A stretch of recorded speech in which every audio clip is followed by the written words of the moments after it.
murdering people in that fucking thing. Oh, Travis was here a little while ago. He's How'd gone. that go? I went good. Did you tune him I up? feel like it went good. Was there a lot of tuning to be done, or was it already pretty close? I mean, I started from zero. Got Nice. it done in like an hour and a half, I guess. Hour. Nice. Okay. He said So it we are sounded live right now. Is this happening? Yeah, it's where we're live. Yeah. He Yeah, said it sounded way better than before. So Well, that's good. What's he got in there? yeah, I'm tired. I got home at like 4 We this have morning. nobody making comments. Hey, there we go. We got Yep. a couple guys. They're Yeah, alive. we've got- Hey, you guys got any fun fail pictures? Email them over to us or message them over to us. We were trying to find some good ones. We haven't found shit. And I was trying to get in. I have an image of a fail on my phone from like years ago, and it is fucking epic. But my phone that's all I'm getting from my phone right now when on Facebook. It's just like, Can't I've have never nothing seen that nice. before. I'm all, that's pretty cool. That's like, okay. Too much bandwidth being eaten up by the stream. Something. Not letting you look at stuff. I don't know. Yeah, so what's up, guys? You guys been up to in this whole Tired. week of ours? I know Drew's been Well, up to it. we got surf coming up next week. Next week. Like we got 8 days left, and we got a lot of work left to do on that F450 we're working on. But it's coming together really well. I don't know if you guys saw the amp rack I designed a few days ago. Steve Mead cut for me yesterday on his birthday, and then Colt welded it up this morning, and it looks super duper cool. We're gonna see if local powder coat place can knock it out for us tomorrow or Friday. Otherwise, we'll rattle can it ourselves. But it's kind of a challenging thing to do a rattle can job on. I'd rather it be powder coated, So, but that thing's coming together. You guys got it already. What's that? I said I didn't realize you guys already picked it up and welded it. I picked it up. I picked up the parts this morning, and I went and trained jiu-jitsu. By the time I got back, Colt had already welded it all up, and Allie was posting a video. There's a time lapse video on Instagram. Can you go to there? Can you look at Instagram? On IG? Yeah, I'm sure I can. But yeah, that's the rack there. There's a really cool. That's sick. Bobby. Is it on the Gately or Bobby Gately? It's on the Gately Audio Instagram. Oh shit, I was just on it. Okay. Pause. You can do it. I believe in you. I'm doing it. I found it.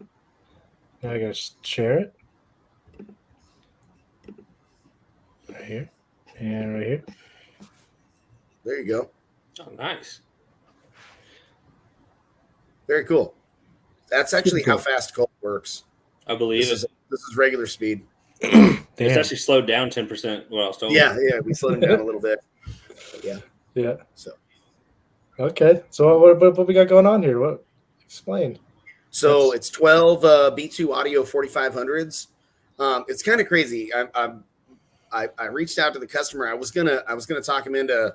Actually, I tried to talk him into changing amps so that it would be easier to fit the amps in there, because the way the new box went, like fitting these 12 amps was going to be really challenging, as you could see we have here to make it happen. But he was like, man, I really love those things, and they look super cool, and I really like the idea of having 12, and I don't want to do 4, and I just, and he was like, and he's like, that sounds like I'm going to lose a little bit of power. And I'm like, duh, it's the same amount of power. And I was like, oh, and I was like, yeah. I was kind of like, yeah, man, I really wanted this to be easier, but I was like, he's got his heart set on it. So I sat down on the computer and started mapping out how I was going to put it together. And first I was designing it, thinking I was going to make it out of high density polyethylene. And so I racked the amps the way, in my 3D software, designed it the way I wanted the 12 amps to sit. And then I started building around it. And I was looking at, and I want to be able to, like, the way that it's designed, you can get any one amp out of that without disrupting any of the others. So it's kind of awesome.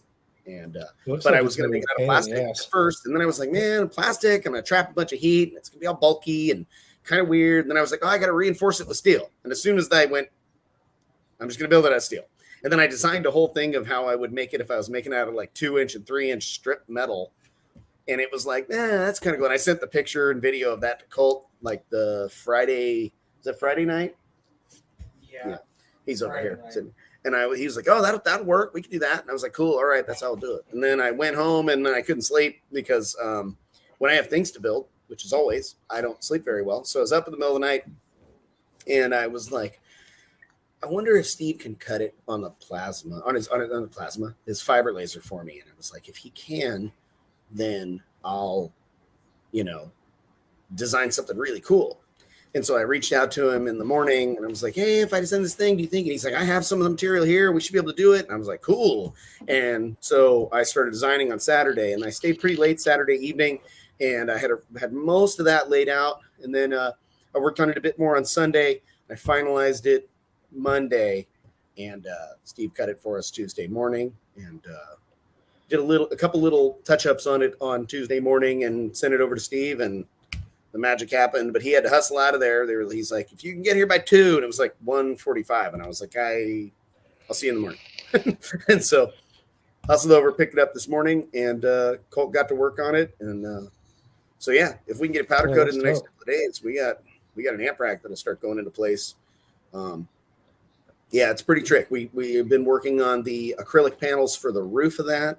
So it's going to have the really pretty root beer brown metallic, same as what we did in the door panels on the roof with a bunch of lights. So the roof will light up and the doors light up and the brace assembly that I built lights up, and everything lights up. The amp rack is going to light up. It's going to have lights in that. And then the box has lights and everything has lights. The lights have lights. So yeah. Yeah, that's going to be a really heavy unit. Once it's full of equipment. When the amps are in it, it's gonna be like, I picked it up earlier. I think it's just over 100 pounds as it is right there. Yeah. Yeah. With the amps, like what, With 700 pounds or something? Well, no, those amps aren't that heavy. They're pretty small for a 4500. They're a pretty small footprint. 30 pounds. I'm guessing the amps are maybe 25 pounds each. Ain't bad. What do you think? 25 pounds For the amps? Yeah. Yeah, about 25. Still 300 pounds of amps, and then And things then are 100 400 pounds. Yeah, pounds. so it'll be 400 pounds. It'll be like a small block Chevy. Yeah. Pretty much. Probably about as much power, too. Yeah. I don't know. Yep. Horsepower-wise. More? Is it more? Yeah. So Colt Dunkley is the man that we saw in the video. He's in here with us. He's actually in the room with me right now, but I can't put him on the camera because he doesn't have any clothes on. So No, put him on the camera. Let me see something. bet. Come on, Colt. Wait. Streak across That's the all house. I'm saying. We're waiting for you. No, don't stop. Don't. Here. Is he talking about the amp rack or something else? He's talking about the reason he doesn't have clothes on. Yeah. What else, Drew? How about you, Drew? I mean, you've had a pretty eventful week, it looks like, on Facebook. Yeah. It's all over the place. The Advanced Sound Quality Seminar with Mark Eldridge over the weekend. And then I was only an hour from Kicker, so I went and checked on the Bronco, see how it was going. Saw Andy while I was over there. Yep. And then the drive home went to Oklahoma City, stopped at DD because I hadn't been there. And I was supposed to get home like at midnight, but Dallas traffic and other factors determined 4 o'clock in the morning was a much better time. That late at night? Why was there so much traffic? Did you run into an accident or some shit? So Dallas is like 7 hours from my house. So I went through Dallas at like 6 something, which turned into me just sitting still in traffic for an hour. Well, at least you got to hear your stereo for an extra hour. That is true. That is true. Did you guys do a retune of your Nope. truck while you were In there? traffic? No. I thought about it, but no, I didn't touch it actually. After the seminar, I didn't touch it. I wanted to do some more reading on some of the material I got and try to understand some concepts better. I got a little bit of light reading to do. Nice. Yeah, so I want to understand some of the concepts a little better before I start. I mean, I can mess with the truck whenever I want. My current tune is saved. It's 220, 250, and I ask a tune, so it's always ready. Whatever that means. That means it's really good. Oh, well, that's good. Yeah, 200 plus. I ask is solid, and then it was 210. So it was like 207, 210. You Before talking about points or something? Score? Hmm? What are you That's talking about points. with 210 as points? Points. Okay. That's So overall. when you go How do through, they score that? yeah, when you go through a run, like you have what's Got the that too. highest total possible points? I think it's 265 in Alaska. And Oh, how have they ever do gotten they there? do that? They So- listen to it. Okay, well, you got like a score sheet. Yeah. Okay, Okay. So this was Well. Aggieland. So Aggieland doesn't count, kind of, sort of, a little bit for me, because I'm in pro amateur with guys like Jeffrey Hald and some really, really, really good cars. So I'm being judged against some of the best. So I got a 181 at this last event, but when the truck was worse, it got a 207 and 210 at separate Alaska events. Why is that? Because it's being judged against other cars? Well, kind lower? of. Judging Doesn't has to be make more strict whenever the quality of vehicle is higher. Because if they listen to mine and say I get a 210 or a 220, like I'll probably get at the next non-Aggieland event. it's like a grading curve when you're in like Yeah, third grade. kind of. Because so if I get a 220, a car that is Super far good. superior to mine can't get a 2. It can't be perfect. It's impossible. So so everything has to be pulled back a little bit, points wise. So like that's why they say you can't take every individual score as What's on there? Like what are the categories? What do you got? So from the top, system safety, fusing, equipment secured. Yeah, I mean basic stuff.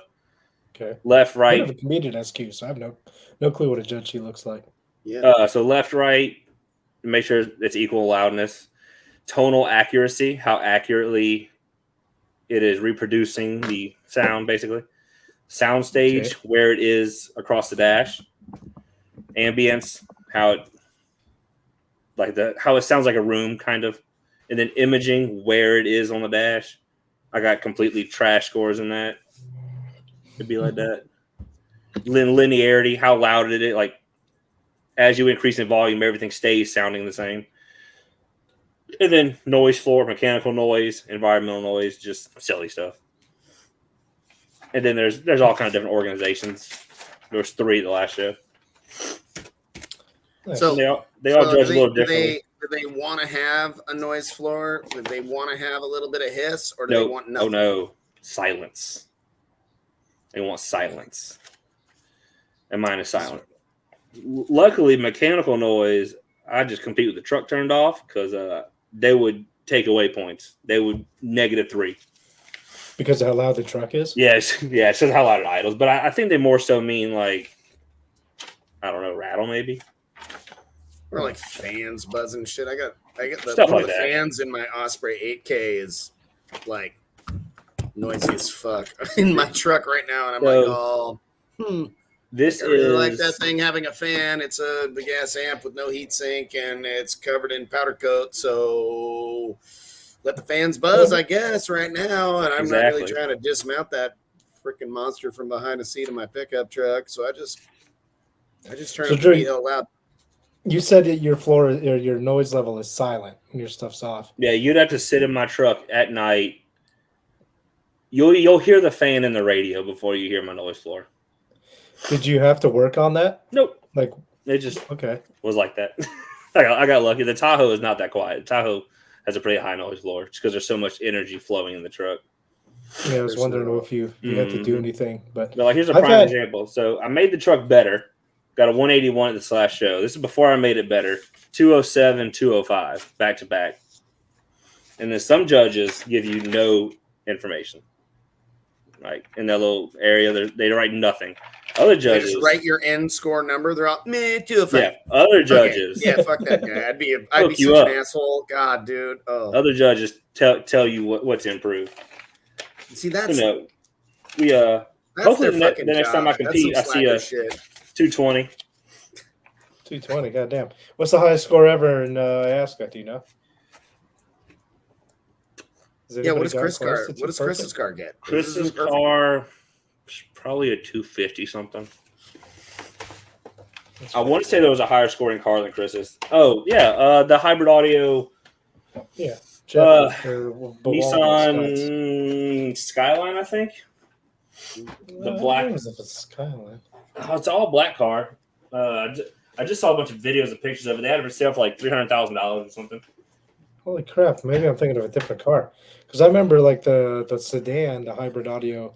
Oh no, this was a 2-door car, made 1,000 horsepower, fully chrome engine, like front to back, nothing was untouched on the car. Like everything was modified in some way.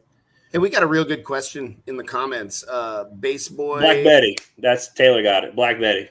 Yeah. So being that this is the tuning, subject show, we can answer a question that regards that. The standard way of lowering noise floor is to turn your gains down as low as possible to still have the output threshold that you're looking for. Yeah, that's you turn your sensitivity down, because as you turn your gain / sensitivity up, it's going to just start picking up more noise, more signal that's existent. That's why it's really challenging on amplifiers, like a lot of the Brazilian amplifiers that only want to see like a 2-volt input or a 1.5 volt, that they're going to be making all kinds of hiss. Yeah. Where the amps that really like to see a 5-volt plus, or at least are okay with seeing a 8 or 10-volt input, where you can boost that a bit and keep the gains way down and have no noise.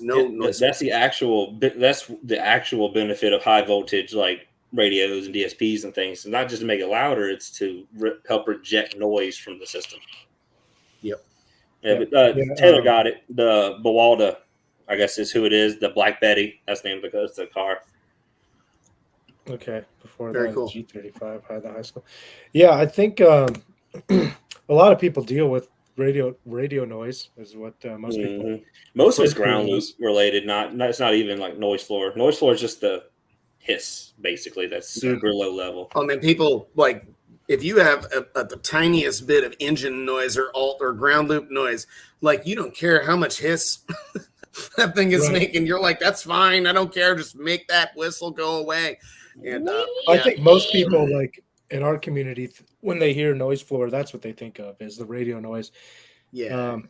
Like most of our guys running so much damn power that a little bit of hiss is whatever. Yeah, it's like in the Tahoe. Like even if I just truck's off and just the radio's on, there's just a little bit of it. It might be the Dayton in there. I'm going to find out soon. I'm going to put the JL DSP in there, but there's just a very low level, just static. Just so. The best way to tell somebody what the noise floor is you remember at the beginning of the back. Wait, sorry guys, we're saying it wrong. It's floor noise, because that irritates Taylor Gardner to his core. Floor noise. I'm gonna go ahead and say it the way I fucking feel like, and that guy can fucking suck all of the dicks all day long. He's a fucking annoying troll on the internet, and I think he's dumb as a bag of rocks. He hates the term floor noise. Noise floor is correct. But floor noise just irritates them. That's why floor noise is good. Floor noise, engine noise, port noise, noisy noise. So the beginning of the Back to the Future movie, when Marty McFly goes in and he's standing in front of the giant fucking speaker, right? We all remember this because we fucking were like, yes, that's what I would fucking do. And he gets the guitar. Remember, he's turning up the knob, and it's like, it's getting louder now. He's ready, and then he fucking hits it. Yeah, that noise. That rumbling existence, the power behind it, that's floor noise. Great Scott. Yep. So yes. So anyway, that's the best way for people to understand. Like, and it's kind of an interesting thing. I've gotten in vehicles before that made no engine noise, nothing was weird, but that floor noise was just like it made you kind of ready. You're like, oh, okay, he's got 60,000 watts and there's fucking goddamn 12-15s in here. Here we go. And you're like, oh, I'm ready. Whereas if it was all quiet, you're like, dude. So yeah, this is cool, right? If it's sitting there growling at you a little bit, it might be really it's like intense. In an SPL car, it might be kind of a cool thing. It's like kind of. Speaking of 60,000 watts, did you see that thing that Van RP Patel posted? However, it's that 12. No. Something. 24 12s, 12 12s. Oh, yeah. Anyway, the score wasn't that hot for what it was, but I could see that it was off peak and a whole bunch of other stuff. Well, anyway, I was talking to Hank Veach about it. He was telling me he has seen that vehicle clamp 100,000 watts on music. And I asked him, I was like, what does that feel like? I mean, that's just so much energy. Even if it's not loud, it has to feel like that much energy, right? Well, loud on a meter, right? I And mean, energy obviously, are the different. meter's on the glass. It's over here. If something has better pressure at the headrest, and that's where you're at, well, then that's going to be louder to you. Or if you're talking certain frequencies that are going to sound louder. I mean, 30 hertz is so violent and hurts so much. If it's, if you're doing a 170 at 30 hertz, that's a lot. That's way worse than a 170 at 50. Like, That's a lot more energy. Yeah, but Yeah. me and Hank both agreed that we are no longer getting in loud vehicles. We'll lean in them from the door, and that's about how far as we're going. Yeah, if it doesn't have seats, like it has to have seats. I don't want not a park bench, it's my amp rack and it's a fucking board, not a sub basket with a circle cutout fucking glue. No, like if it has a vertical fucking seat, then I'm probably still going to climb in it. But if it's so loud that it obliterates the seat, then I'm not sitting on that seat. So, yeah. I'm just going to sit in the sound quality. Have you guys ever been in a car and had it metered to see like the loudest you can take or anything like that? Do you have any idea the loudest vehicle that you've been in, like the actual score as it was in there? Yep. Stock cabin 168, like 168.5. It's pretty aggressive. Hated it. I didn't tap because I don't tap. I will pass out before I tap out. That's just a fact. So I'm not going to tap. I'm fine. And then I did like an involuntary tap in the cube when he was doing a 50 hertz tone. And I did some kind of herky jerk moment, and I may have been passing out, or I may have, but what I do know, what I'm super confident happened is that it dislodged a fucking kidney stone, because that sucker came out a couple days later, and it sounds way more like fun than it is to pass. It doesn't sound fun at all, actually. Yeah, no. And I promise, like, yeah, it's still less fun than that, because I was like, damn, like that hurt. Like, it wasn't like, sometimes it's like you feel it in your balls a little bit. You know what I mean? I don't know who the Facebook user is, because our thing kind of sucks, but you'd have to look on the thing. Let's see. It says 170 at 50 hertz will hurt you. 170 at 30 will be windy and move shit. Wrong. That's 170 at 30, if it's an actual 170, will cave you in. A vehicle that'll do a 170 at 50, playing 30, will be a 58. And it'll be badass, and it'll be windy, and it'll move shit. Actual 170 at 30 will cave you in. Yeah, you'll be in big trouble. And I mean, you remember? And then saying it's a 170 at 30, it might be in the meter location that big. Right. Yeah. It's not going to be that loud around the cabin. No, that's like most extreme vehicles. Like, I'm sure Carlos will be able to tell us, his van may be a 180 something in the meter location. Move it a foot over, it's probably 10 dB, 12, 15 dB down. Oh, yeah, it's a huge difference between hyper focused energy. Yeah. So look at your boy said the cube left his ribs bruised for 2 weeks. My ribs were fine, which is crazy because I got all kinds of rib injuries. I've broken my ribs and bruised my ribs and ripped my rib cage apart and all kinds of terrible shit. But it's like, the cube 50 hertz was like, it was so nasty. And I wasn't all the way in the kick. They wouldn't get me to get all the way into the kick. I was like, I just won't sit down there. I just can't do it. I'm going to stand right over here. And I did a little, and they were like, oh shit, are you okay? And I was like, what did I do? And they were like, you fucking started like having a seizure or something. And I was like, I don't know. Maybe I was kind of out for a quick second until you turned it down. I don't know. Because I was standing. I was like sitting back. And I was like, man, I felt that like down in it, like all bad. Like, and then I was, late, like the next day I was like kind of sweating, and I was like, had a little fever. I was like, fuck, I think I'm getting ready to pass a kidney stone. I think that thing popped that sucker free, which might have been doing me a favor, right? I mean, like it would have just gotten bigger, and you don't want them to be any bigger. Bigger is not better when it comes to kidney stones. It's all bad. So, but yeah, that was the gnarliest, and it might have been the loudest particular moment of anything. That was at 50 hertz. That thing at 13 hertz, it would float that rubber mat that was like, I tried to move that rubber mat without the music playing, and it was like 80, 90 pounds rubber mat, and that thing would float up 2 feet off the floor and be flapping like a floating carpet. Yeah. It was pretty badass. I was like, that's the difference between loud and just energy. And granted, it was loud, but that's just energy. And it's hard to explain the difference to someone who hasn't heard it. The kicker, the wall of boom in their showroom, and even in their big trailer they take everywhere. It's not that loud. It's just so much energy in the air. It feels different. It's a lot of cone area. A ton. Yeah.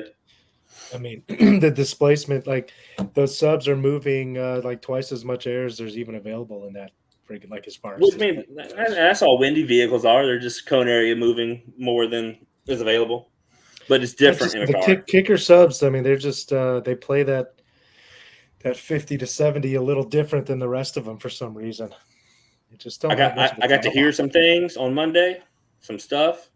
I don't know what I heard, but I heard some things. Yeah. Oh yeah. I heard the square speakers don't make square wave signals. Exactly. Yeah, they make square. That way, when you clip, it turns it into an octagon.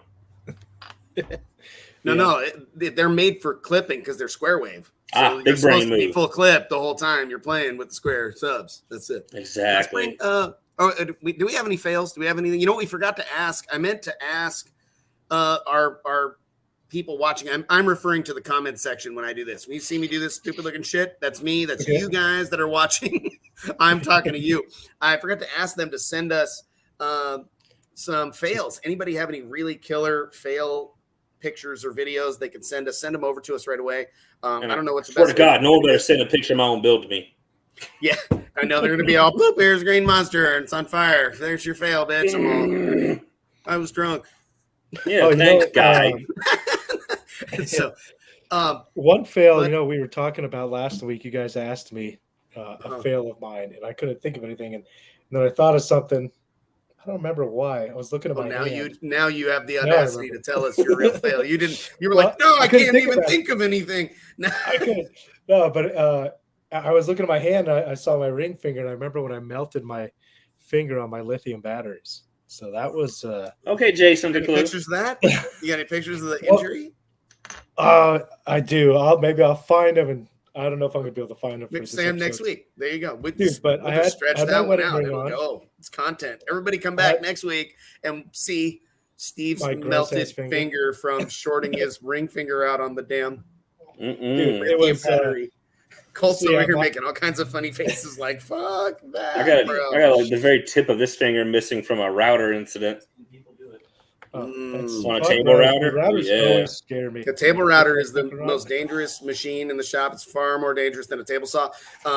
Especially if you have a saw stop. Like we had a saw stop, so it was run that all day. We need to make a router stop that does that. It's like pop. That would be really good. But I only a few of us use the table router here. No, I mean I'll still do it. I'll still use it, but after that incident, I started using the Fukuda, the thing.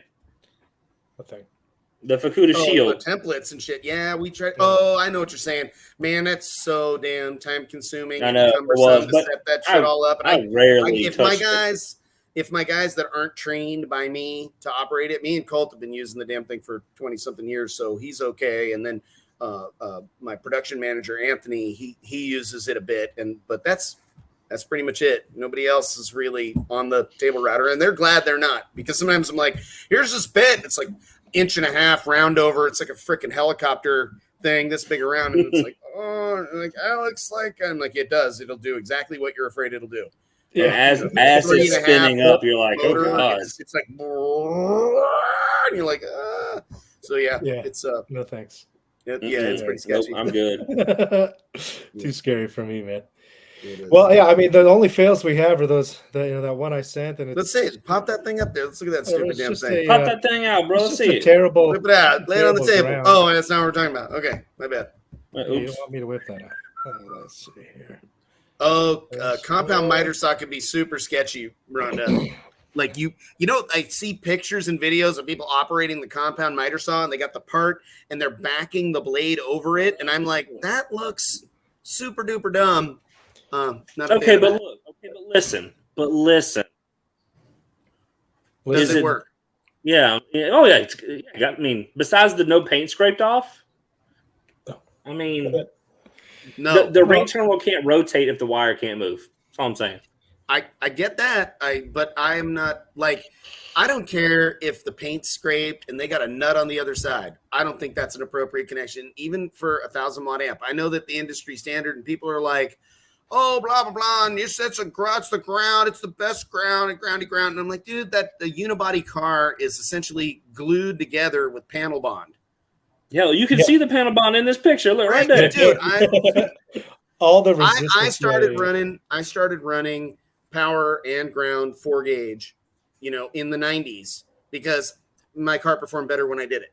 And then we started running power, ground, and remote for the head unit back to the distribution blocks in the car because we were less likely to get alternator noise or ground loop stuff. Yep. And then we started doing the big 3 on every car that came in, even for a simple, 500 or 800 watt install, because especially the GM cars from the late 90s and early 2000s, you do a big 3 on those cars and all their headlights would be better and their dash and they'd be faster and they'd get better gas mileage, and the customers would be like, what the fuck? And I'd be like, remember I told you we needed to spend an hour under the hood doing the big 3 wiring because everything was going to perform better? I meant everything, like including your whole ass car. And the car perform better. I get better gas mileage. Like my car's fucking faster. They get better looking women. I mean, yes, that's the beat though. That always works. That's why we all did this shit, right? No, not even once actually. Yeah, never once have I done an install thinking how many chicks I'm going to get after doing this.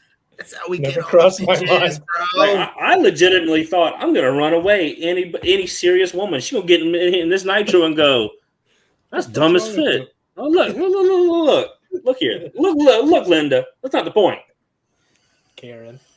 But no, whenever me and Brandy met, all I had was the walled nitro, and I thought for sure she was just gonna be like, no, understandable. I didn't mean to waste your time.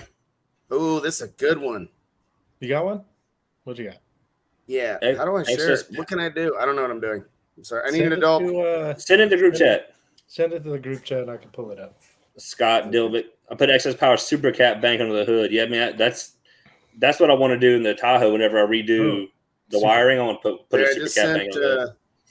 I just sent them to our group. And, Scott, I may be reaching out to you. We'll trade out some tuning for some battery stuff, man. I think the batteries in the Duramax are not going to make it through the winter.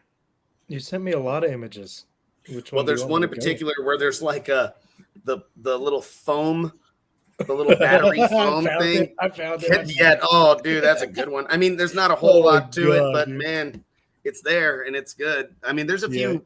There's a Craig few in there. Said, is a DSP worth it for a base rig? Absolutely. Who the hell did this, dude? Everybody's got their way to do it. And then there's the right way.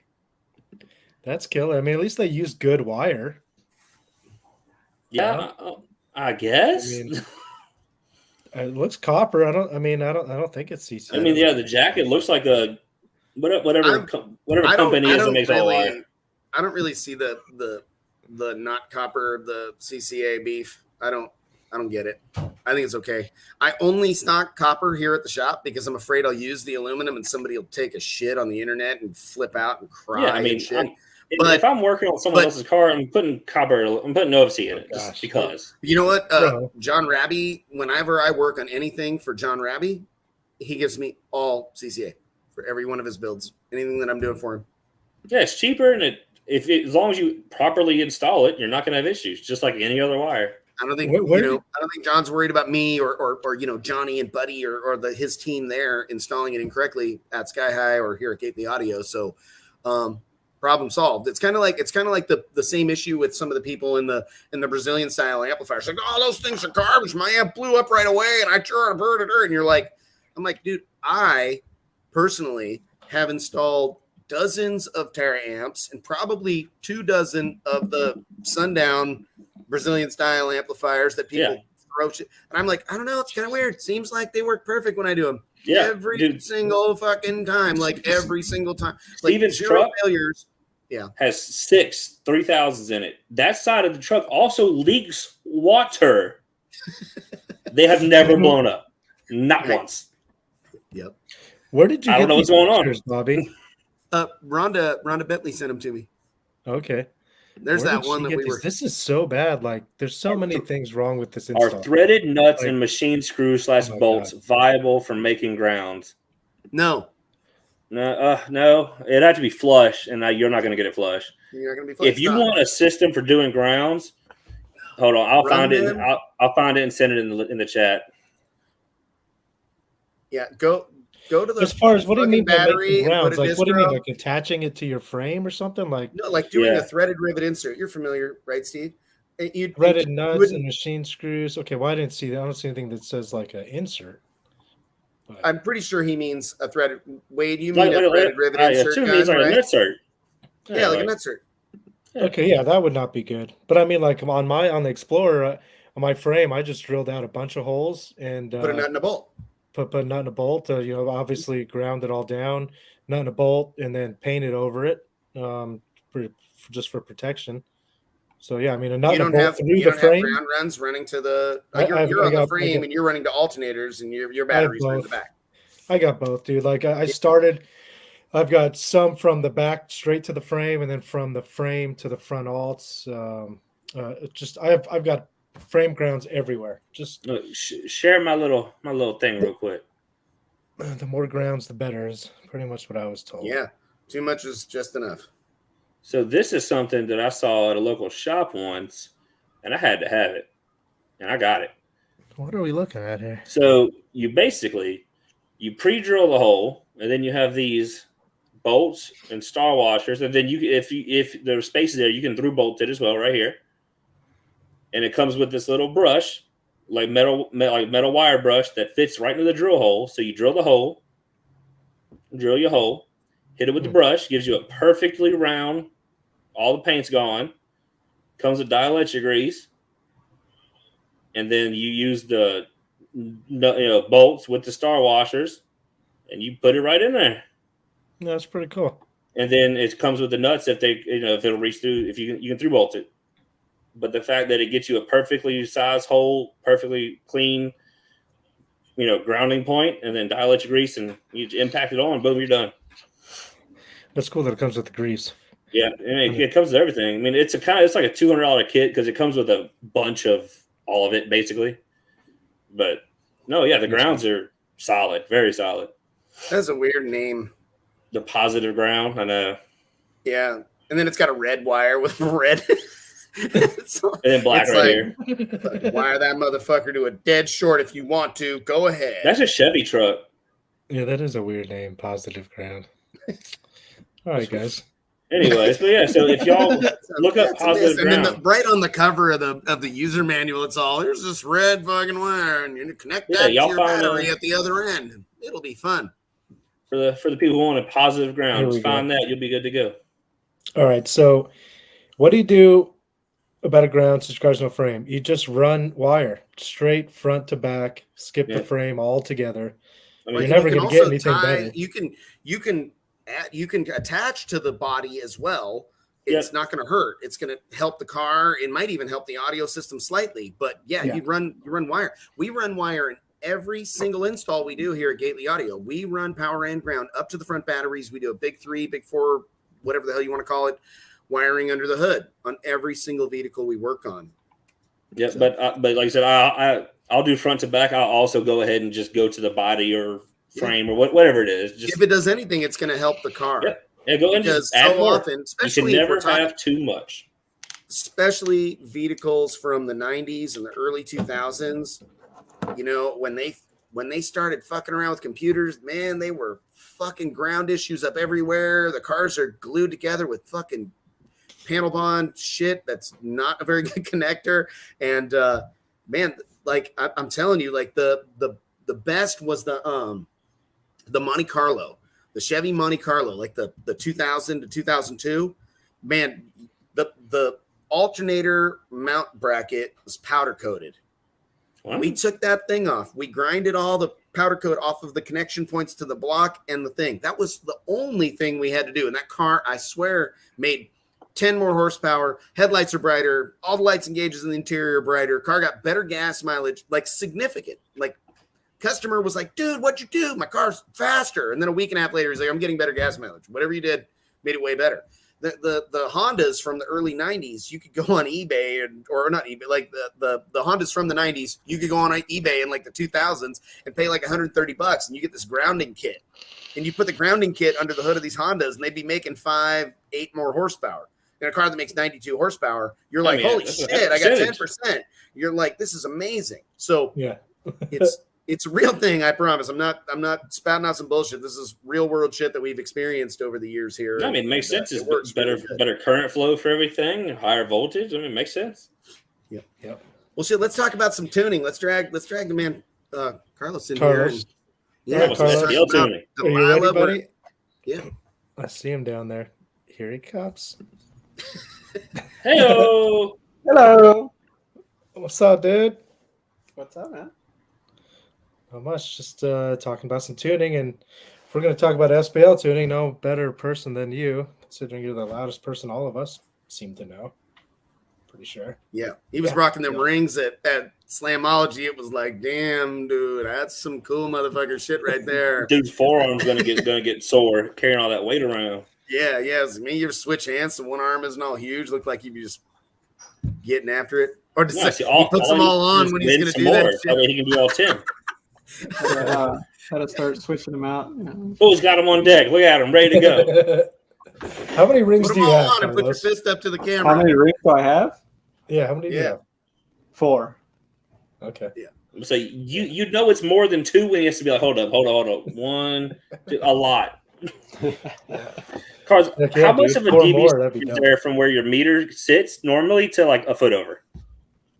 A foot over, like up, or either way, any direction. Really goes left or right, because in that pocket that it goes, you only have a foot or foot and an inch. Gotcha. So if it goes from like that meter location to the dash, it loses 6.5. If it goes from the dash to the middle of the center console, it drops another 3. If it goes from the center of the console over to like the driver's side, I think it's about, I want to say about a 10 to 12 dB difference. What if you put it like where a headrest would be on the I don't know. I've never really tried it. I mean, I guess I could make like a jig. It's time to compete in Mecca. Yeah, because the highest score ever done in Mecca. Do Mecca. I've tried to have them put the jig in there, a couple sandbags and stuff, but I guess for Mecca you just throw it in the kick and then let it rock like that. Oh yeah, because Rad-X is just anywhere in the vehicle. Anywhere in the B-pillar, yeah. Yeah, that makes sense. Yeah. You gotta get like a mannequin and put it in there and like suction cup it to the forehead of that thing, and that'd be cool. Dan Curran told me he would hold it. He told me he'd sit there and hold it. Dan said he's ready. Dan's crazy. Not recommended. I remember I got over the hump when you first put it in. Yeah. This was CES like 18, I think it was. And I think you were barely doing low 70s at the point, and it was a second or two, and I was out of there, dude. I don't know how anybody's climbing over those things anymore. They're just insane. Somebody is going to die. I think I heard it either that year or it was 19. I can't remember what year. I just sat in the doorway thinking, man, this is some of the best sounding bass I've ever heard my entire life, but I'm not getting any further in than right here. This is nice. This is nice right here. Yeah, it's crazy how it does. I want to try and rework the van maybe after this year to play some music. Of course, it'll be more power because like the year that I remember was like the golden child of demoing, at least for in the van. I think it was like 2017 when it was at Texas Station, the last year that I was there. And I think we had 1 or 2 amps running out of the 6 because I think I destroyed one when we first got there. And then after that, they were having nothing but issues. They were like 6 or 7-year-old amps at that point. I think it was 2018 because I'm pretty sure I was there and you were doing demos. Oh, okay, yeah. Shit. So what were those amps again? Those were the amps. Jeremy Mott said 2019. No, I think. I guess we're all. Oh, it might have been 19. It might have been 19 because it was the end of 18, right? It was right then. Yeah. So that would make sense because that was the first year I went with me and Steven That was drove when the I truck. met you, Drew. Yep, That was me and fun. Steven drove the truck. Yeah. Look at Jeremy. How does Mott have the memory? I think he's wrong. What were the amps again, Carlos? Pretty sure it was 18. Oh, he said it was the year the Chiefs won the Super Bowl. Oh, that was the best year of his life. Got it. Oh, okay, that's what I remember. No, but what were those amps again, Carlos? I'm having a hard time like remembering the name. It's like on the tip of my tongue. Oh, they're flatline audio. Flatline. Okay, there you Yeah. go. I remember Yeah. that. So those they were old, and they still work. It's just the way that I was running them. I was running them at like 0.35 starting, and it was just playing music rising to like 0.8.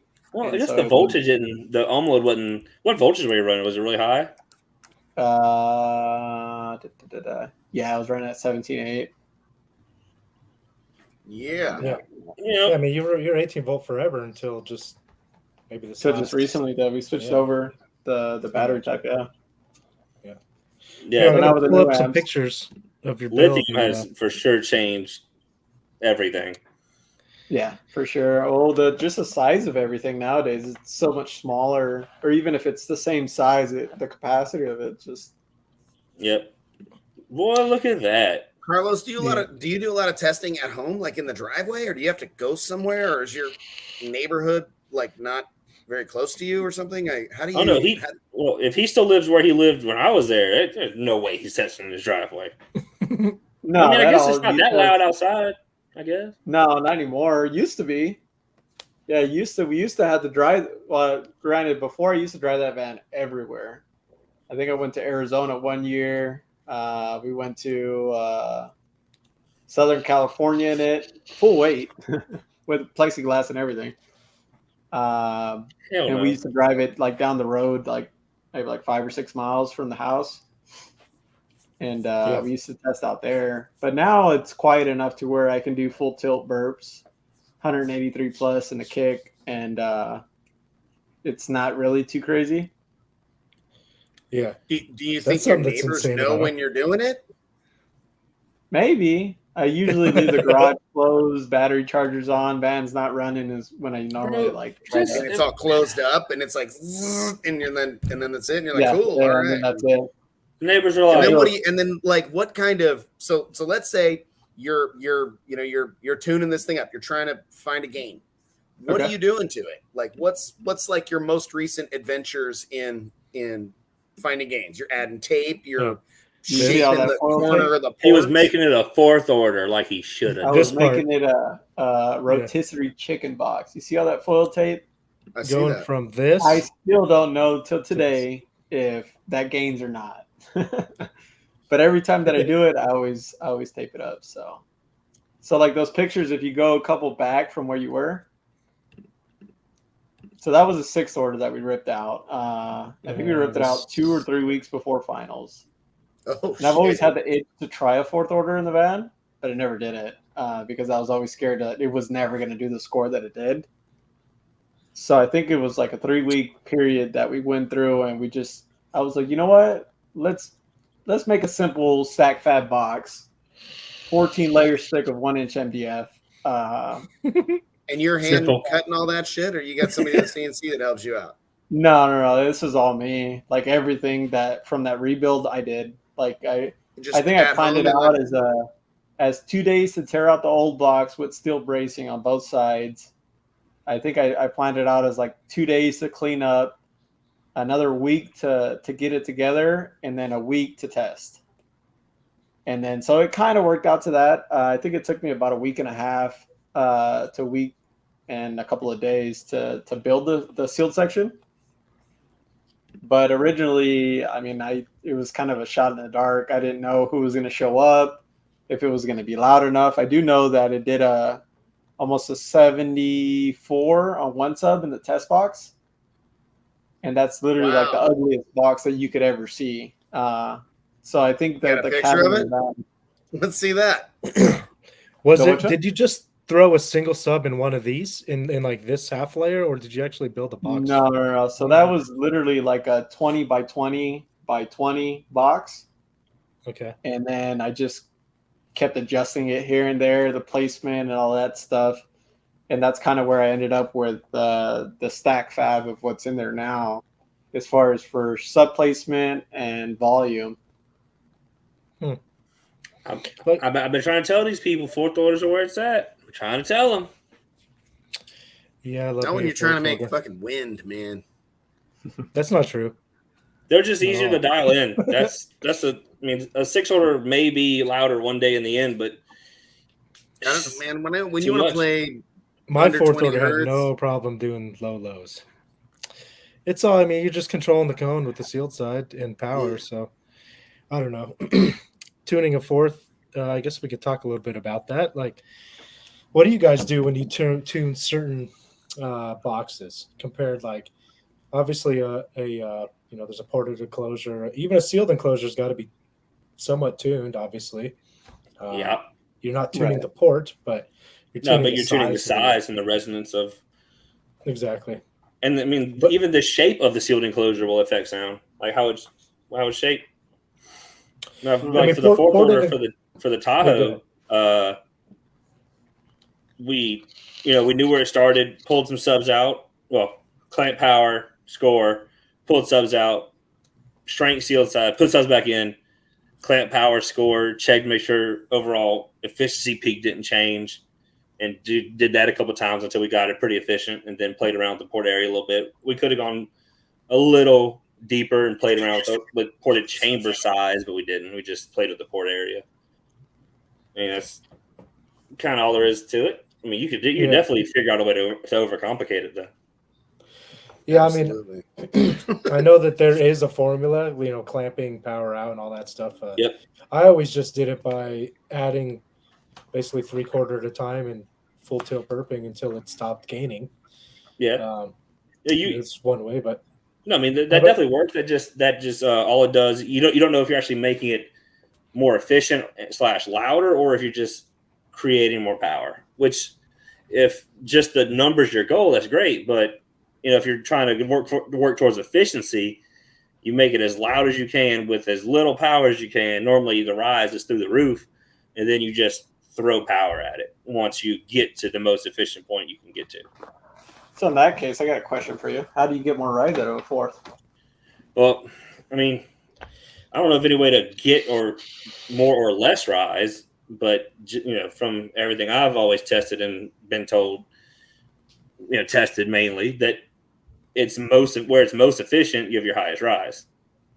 Right. It's like Steven's truck would do a 167 at 37 with like 30 something K. It was a lot, but it would do a 166.7 with like 17 or 18 K. So 0.4 hertz, 0.4 dB down, 7 hertz up, but it just run out of power. So like 7500s only make 18,000 watts or something like that. Because it was rising from 0.5 to 5 point something an amp. More often, in my experience, when you're a larger sealed box will have a little more rise that I've noticed. And the crazy part is, like, we could all do the same thing and get slightly different results. It's almost like the Illuminati doesn't want you to be loud. Bobby, when you're tuning a fourth, do you have any certain principles that you go by, or you just go by what the computer spits out and then tune from there, or what do you do? Well, I haven't built like a sound competition vehicle with a fourth in it where I was looking for significant gains. So when I designed the fourth on the front end, I use a little bit of software and a lot of just experience. Sometimes I'm like, I already know this sub. I already know it likes a fourth like this, and I have that in my head of what I'm going to do. And then I map out the box that way, and then I figure out the port, and then I usually send it over to Drew and ask him to look it over and tell me if he thinks it makes sense. And sometimes as well, Ray Pimley and John Nolte, because I mean, a lot of times I'm building something that's got a shitload of acrylic and it's got all kinds of wild shit. And it's far cheaper to wait a day and ask some people than it is. I try to get way ahead of the game. That fourth that we did with the 4/8 in that Impala, and I ran it by Drew and Ray Pimley, and I designed it myself, and I didn't tell I didn't tell either of them what I had done, and and I made sure I finished my design before I looked at what they did. We were all very close. I was like, Yeah, oh, because- good. Like, Yeah, we're that's all within me and, like 0.05 of each other on the sealed side and within about 0.1 on the ported side. And we all had kind of different port information. But then when I explained what I had in mind for the port and what Drew had in mind for the port to Ray, he was like, oh, that super duper makes sense. And then same when I talked to Drew. So we were all really in the same neighborhood. So it made me feel really warm and fuzzy about it. That's and what, I went and built that, it was like 3-piece box that got assembled into the car and crazy Gately Shield stack fab port going through the rear deck and sealed off the whole, and the end results were absolutely amazing. Now, if we got really crazy and we dissected that and we started playing around and making the port a little longer or a little bigger or a little smaller, and we started messing around with the chambers, could I find a gain? Absolutely. I probably could find a little something. It probably wouldn't be so significant that anybody's like, oh, that was worth throwing away that $8,000 box and starting over. But, yeah. So I typically, me and Hunter have kind of seen that when before. it comes to tuning, it's not really tuning. It's working from experience, my own experience, and yes, the jizz does the design. I just glaze them with jizz, and then everything's louder. So if I glaze you guys with jizz, you'll all gain a dB. I'm on the way. So I'm coming. Hold on. Wait. How many SQ points is that?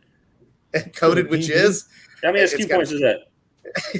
If you get in and like things are sticky in the car, they're like, seems forget like it. I'm on the way. There's jizz in here. But no, like what you said, me and Hunter Martin, we're pretty friendly. We're friends. We've kind of discovered that if you look at what I design and what he'll design, they're fairly close a lot of the time, because what works. That's just how it is. If it's going to work, it's going to work. Pretty much. I mean, it's all comes down to math. So, and like Bobby said, you can always tell who actually builds stuff. It doesn't exactly come down to math. It comes down to experience and testing, because I'll tell you right now, you could reverse engineer probably every fourth or sixth order that I've built and put that data into any box design software, and it's going to look like shit. And if you just built something based on that box design software and threw it out there, it's probably not going to be on the level of something that me or Drew or Hunter or many of the other guys that have a lot of experience designing and building boxes and listening to them. The box design guys that don't build things, I wouldn't trust a damn thing that they're designing. If you don't real world build things and listen to them, you definitely are going to be way off the mark. And your box design software is going to have you off in weird, it doesn't perform very well land. And, I bet Carlos uses WinISD to design all of his boxes. That's where the idea came from. That's why the confidence when I was building that fourth order, I already had the charts. They're ready to go. Only thing was showing you that it had a badass peak right where you wanted it. Are you serious? Or are you screwing? Are you messing around? Oh, with what I started? No. Yeah. So I never knew the math behind it. I never. You were selling that shit pretty good. I'm all really. He's like, yeah. He said it. Hold up. I'm like, I ain't gonna argue with this man. I'm just saying all of. I said that. I left a comment on a post that I've never seen someone in the lanes or at World Finals with WinISD open making tweaks. Never, not once. Never ever. Weird, isn't it? You get a roll of foil tape and some prayers. That's all you get. That's it. Carlos, when you switch this over to a fourth order, did you have to do anything to your loading wall? I don't remember, because I know. No, because my loading wall is as big as it can be. There's no bigger. You can go smaller, but then that starts to mess with how the enclosure is laid out. And from my understanding, or at least the principles behind it, is you typically make that loading wall as big as possible, because then at that point it doesn't tune the enclosure. Your loading wall is just there to separate the enclosure from the center console pocket. And which is its own tuned enclosure. Yeah, pretty much. As far as, like I said, from what I get out of it, So that's why I've never shrinken it, because I've gained from opening it before. So I've never went backwards. But as far as if there's a method to how wide it needs to be, I have no idea. But So you said it's as big as it can be now. Is that yeah, from it can't go any rules bigger. standpoint? Because the rules, What's that? or it just physically can't be bigger. Well, my center console can shrink, and then the loading wall can grow. But at that point, it starts to mess with how it's laid out, or how I have it laid out. Okay. Yeah, because then at Yeah, that point, now your center console's shrinking, and it starts to mess with the port area, or the area that has as a chamber above the pocket, I guess. I wonder if now that there's a fourth, if bring it in some would help. I mean, I You don't ever think like, so. you know, add a piece of material on? Just like, what happens if I stick this thing right here? Add an inch, add 2 inches. No, You don't even bother because with that. typically, like I said, from my understanding, is the loading wall is no longer a loading wall. It's just there to separate the rear enclosure to the port. The port then at that point is your center console. yeah, So now your center that makes console could sense. adjust. But as far as like your roof, that has something to do with it. The center console, how deep it is, how thick your round over is, how far away the meter is to the speakers, I think has a little bit to do with it. Yeah, But quarter all that wave stuff. Well, When you Very cool. when you built that fourth big order, brain stuff. you know, when you said you were doing testing with your 20 by 20 to 20 box to figure Yeah. out placement and stuff. So, like, what goes into even like doing that? Like, basically, it told you where to put this sealed section. as When you far did as that for the testing? face of the sub, yeah. Like front, like as far as distance, front and back, and stuff like that. Is that what you mean? Right. And then also, I mean, I guess you could take into consideration too that you're going to have multiple drivers. Now you're no longer going to have such a void on the left side of the speaker, like if it's the bottom right where that basket's at. Yeah. Now, if you go to the right of it or down or up, all that had a void because it was just a single sub box. And so that a little bit of tweaking that I had to do before we left. And then at finals, we were still tweaking it a little bit here and there. But the numbers, the weird thing is the numbers, the efficiency numbers weren't as great as you would expect. Like from where my sixth order was. And the sixth order was like a shot in the dark. Because at that time, nobody had steel cages. At that time, nobody had sixth orders. Everybody was, I don't know, I want to say they're afraid of them, but nobody did them.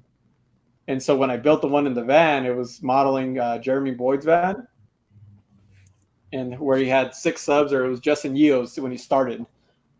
He had 6 18s, and that's what the van was modeled after in regards to setup layout. So everything facing This was forward. bottom port, though, right? Yeah. Okay. Yeah. But the reason why I couldn't do that was because of the way that the walls ended up in the steel cage. It was like 1/2 inch or 3/4 of an inch on either side, too small. And so unless I was layering baskets, it wasn't going to work with the port on the bottom. Have you always just done 618s? Have you tried less subs? I've ran less subs in the same box, but never purpose built less subs. Like right now, I've lately been testing 218s. And it does a 76 or 77 on 11,000 watts now. What I'll save that question for after. I'll ask you this question later. So never mind. This one's a bit deeper. Well, maybe he could just say no. I don't want to answer it. Maybe we want to hear it, Drew. Let's hear it. What if any phase or time testing have you done? None whatsoever. Okay. Yeah. So phase testing I do every time. Every time that I run a new setup of amps, or I take it out and then put it back in, I'll run it on the O scope. Granted, it takes a little bit longer because of the scope being only a 2-channel. But are you doing just electrical phase or final acoustical phase? Just electrical phase. Okay.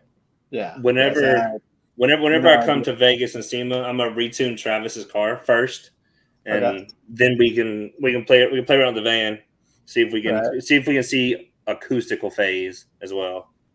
Oh, okay. I mean, because if your subs are flat 5 feet apart, I mean that's a chunk at a quarter wave. That's it could be 40-50%. Who knows? Maybe 40-50%, maybe. Well, oh yeah, well 40-50% of the quarter wave at the final point. Okay. When I say who knows, I mean I do knows. I just don't know if it'll have that much of an effect in a vehicle like that. I've never. Okay. I'm sure. I mean, it sounds like it would, because in theory, everything has to be ideal in order to make the perfect storm. Yeah. And so even if it's minimal, still minimal. I mean, even 1 to 2% at that point is a lot. Yeah. Like even if you gain, like if you were to tell me I had to rip out every speaker and wire it a certain way to gain, I don't know, 0.2, 0.1. You're doing it. I'm doing it. Like, no absolutely. ifs, ands, or buts about it. I mean, at that point, any gain is a lot. I have another question. When you're doing burps, you're just using tracks on like a radio, just like regular test tones? No. So typically, like whenever I do burps, I do point frequencies.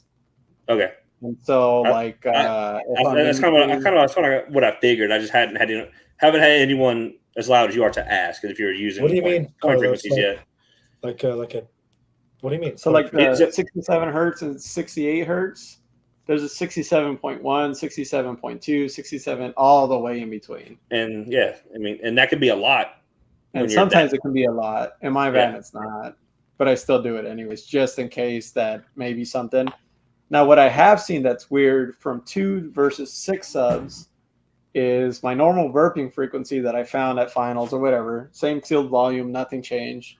And I go with just 2 subs, 1 amp. If I go 1 frequency higher, it gains almost 5 decibels. That makes sense. I mean, that kind of makes sense because it's such a increase in how much space the 2 subs have to pressurize versus 6 sub having to pressurize on the larger chambers plural. And when you're doing that, you're pulling the subs and blanking them off. No, like dead speakers in the holes. There's speakers in them, and that changes everything, right? I mean, if you pulled the subs and blanked the holes, that would make everything different, I presume, because now you're not pressurizing those subwoofers that are in there, right? Which would be moving out of phase. You might gain with 2 by pulling the 4 and blanking them off. Yeah, maybe. That's what I noticed whenever Derek Haddock was doing 418s, I think, in the Blazer. Yeah, went to 2, got louder, like a lot louder. You know, a really good way to test without having to yank those other subs, Carlos, is to put an extra box in there. Just put a sealed box with a sub in it, not hooked up, an extra one, right? And then burp it with it in there, right? It's this thing that's gobbling up space. Burp it with it in there, see if it changes. Take the sub out, put a blank off on the 1, and see if that gets louder because that one driver isn't. Well, that one would be slightly out of phase unless it's. Well, it's not connected. Oh, it's just in there. It's just in there. Okay. I mean, I have had stuff inside the enclosure and it not affected in the ported volume, I guess you would say, or the front volume. I feel like you're those drivers, that all that suspension is it's gonna soak up some of your sound energy. I mean, that's definitely. I'm confident that they're out of phase. I super duper want to know. I'll send you some circles. I'll cut them and I'll ship them right to you. We'll have big fat cake. About plugging the box? Yeah. Or plugging the holes? Yeah. No, I am going to do testing make them like with 2-inch thick. Yeah. Okay. Someone said, is it acting as a passive radiator? Yes, it is acting as a out of phase passive radiator, hurting the score or hurting the wave. Possibly. I'm not 100% sure of it, but I'm kind of confident about it. Yeah. But that's what passive I could be wrong. radiators. What makes me doubt my idea is that Carlos hadn't thought that was a good idea yet. So that's why I get Brandy involved with some of this, like a lot of this SQ stuff. Is Carlos works on this van all the time. He sees the van from a particular angle. We see the van just from the outside, having never really touched it. So we may see or think of things that he just. Yeah, it's not that he wouldn't think of it outside of the box. Exactly. Right. He's literally in the box all the time, and we're from the outside looking in like, maybe. Yeah. It happens all the time, like with designing boxes. I design boxes every single day. you designed that Camaro box, and I was like, bro, that is so badass. I've never thought about having the ports like that. I think we're gonna do a single 15 version of that, and I'm like ideas of doing like 4 or 3 6.5s that are that way, and they go inverted. That'd be sick. Like bitching and bro. If you is that Jess? Talking about? That's probably Jess typing that out. So it says Carlos, gets guesses and gets lucky, bro. If you knew how many loud guys are just. It's not even lucky. If you just build it strong, they get loud for one. But he's not guessing. He's looking at it, and just something in his head just goes, "That will work." Right. No, he's working his ass off, and he tries it each way. He's like, "Oh, this might work," and he does it, and that doesn't work. Oh, what's the opposite of that? And you go the other way. And, oh, fuck, that is working. And then sometimes you're like, I don't even know. Nothing worked. Fuck it. Put it back and leave it alone. Right? So it's to just answer that question, I relentless. tested the single woofer. Was cancellation ever an issue with the woofer placement? So with mine's no, because it was just low volume testing. It was just rated power to the sub, which they're rated at, I think 3,000 watts or 2,500. So with where I had it placed, everything was always forward. It was more so just forward or backwards, because I can't really face 618s against the wall or not. You know what I mean? Yeah. So it all usually faces forward in my build. I mean, I haven't seen any super loud builds that weren't forward firing at this point. Right. Well, I guess you got the DD tank that everything's up and forward. That does an 80 plus. But past that, usually I think it has something to do with like cancellation and something, that everything forward is more. The DD tank is loud. I mean, obviously it's super loud, super low, but close it. Is it doing the 80 like legal, like shut the door, bolt it shut, or is it outlaw? I don't know. I mean, either way, it's super loud, but there's going to be a difference between an 84 with the door shut and an 80 with the door open. Both are way louder than me. So, but I'm just saying. No, I get it. In neither of them. Yeah. I'm not getting in either of them. Nathan asks me every time I see him, "You want to get in?" No. I'll watch people suffer from here. Thank you. Yeah. I'll get that's about it. I wonder if pulling the subs and just leaving the open cavities is fine, or blanking them off. I mean, it's worth trying. I'm sure he's tested that on accident. So I've tested Whenever it a sub with, decides a grenade. the sub's empty compared to, but it was never really plugged off or not. But I am getting some soft parts in that's going to test and some different subs. Oh, cool. Here soon, so I can test that, and I can let you know if I'll make a post. Hey, you're right. The blanks do work, or no, you guys were wrong. This shit sucked. This shit sucks. I blew on my amps up. Yeah, it's your fault. They blew up on my amps. So you said you're getting some subs in the test? Yeah, from FI. Oh, okay. That's all I run. Pretty nice. FI. I know. I just want to see you do an 86. That's it. Yeah, maybe. Well, when Sundown does it, then maybe I'll follow suit. Maybe one day. Hey, give RP more than give him a minute. He's working. Hey, he's working. That man's crazier than I am. Bro, is he? He put the amps on the roof. He put the amps on the roof. I almost did that. It's easier if you do it that way. You don't have to put them all on the backside. Bro, y'all wilding out, man. Y'all wilding. But besides that, like, I don't know. I got as loud as I am right now with Pi. So until they can't. Man, I'm just harassing you because you clearly need funky pups. I don't understand what the issue is here. Might gain a half a dB or two.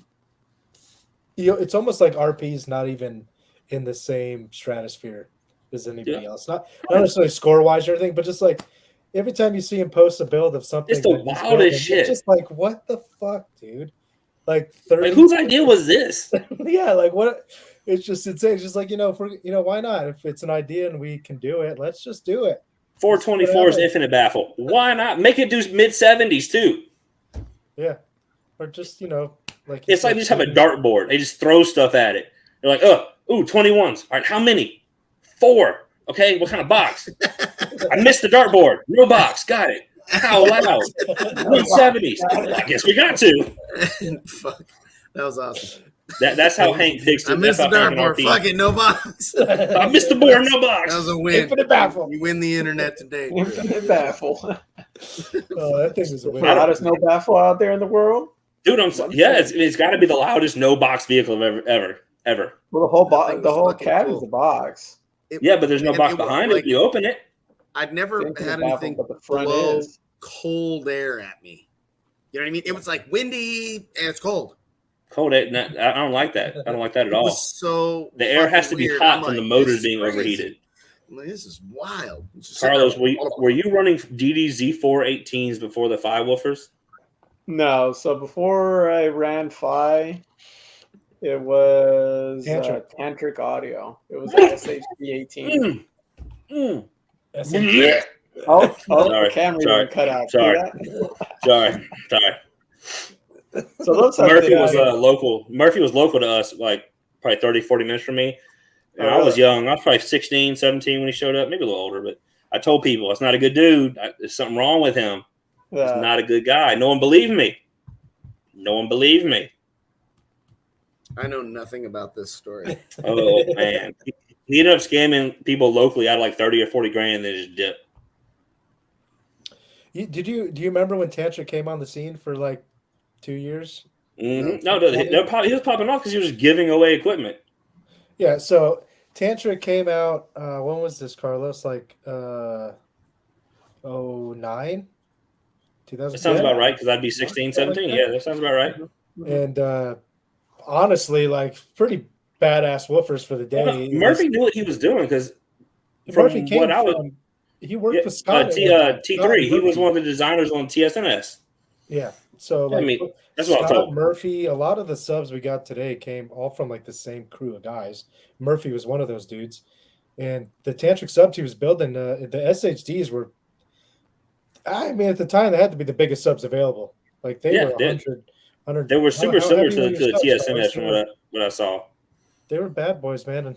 And yeah, they were good subs for the year he was like really into it. And then I think as he started screwing people over and then stuff started falling off. It started getting worse.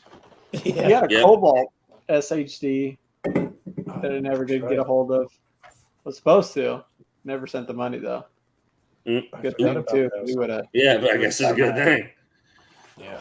Speaking of DD, I was at DD Monday. They got some cool stuff over there. They do.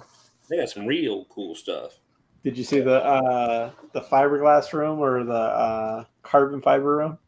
I did see the carbon fiber room. I saw a carbon cone that had been delaminated inside of an enclosure. I've seen video of that. That's about it. Yeah, they showed me where this person managed to delaminate the carbon cone from the carbon. I was like, I don't even think that'd be possible. Because it got super duper hot. Like super duper hot. Well, no, this was like on the surround side. It wasn't even near the coil. It was on the outer side of the. Then it was a fucking bad laminate. Yeah, there's a bad lamb job. Well, there was like a year and a half old. What's that? That cone? It was like a year and a half old, almost a year old cone. It probably didn't get operated. You know what I mean?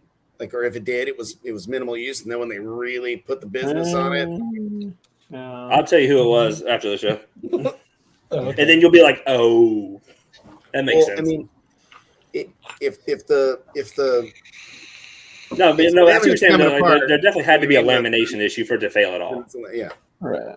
But like I said, he's the first one to ever do it. So one carbon cone and however many they've done, that's not a bad failure rate. Oh yeah. I'm not saying that they had a high failure. I'm just saying that if that one failed that way, then something went wrong in that laminate process. How do neo woofers respond versus ferrite woofers and fourth orders? Neo woofers are generally more efficient / more motor force / more. They'll add more resistance into the impedance into the coil because of the motor force, causing higher rise.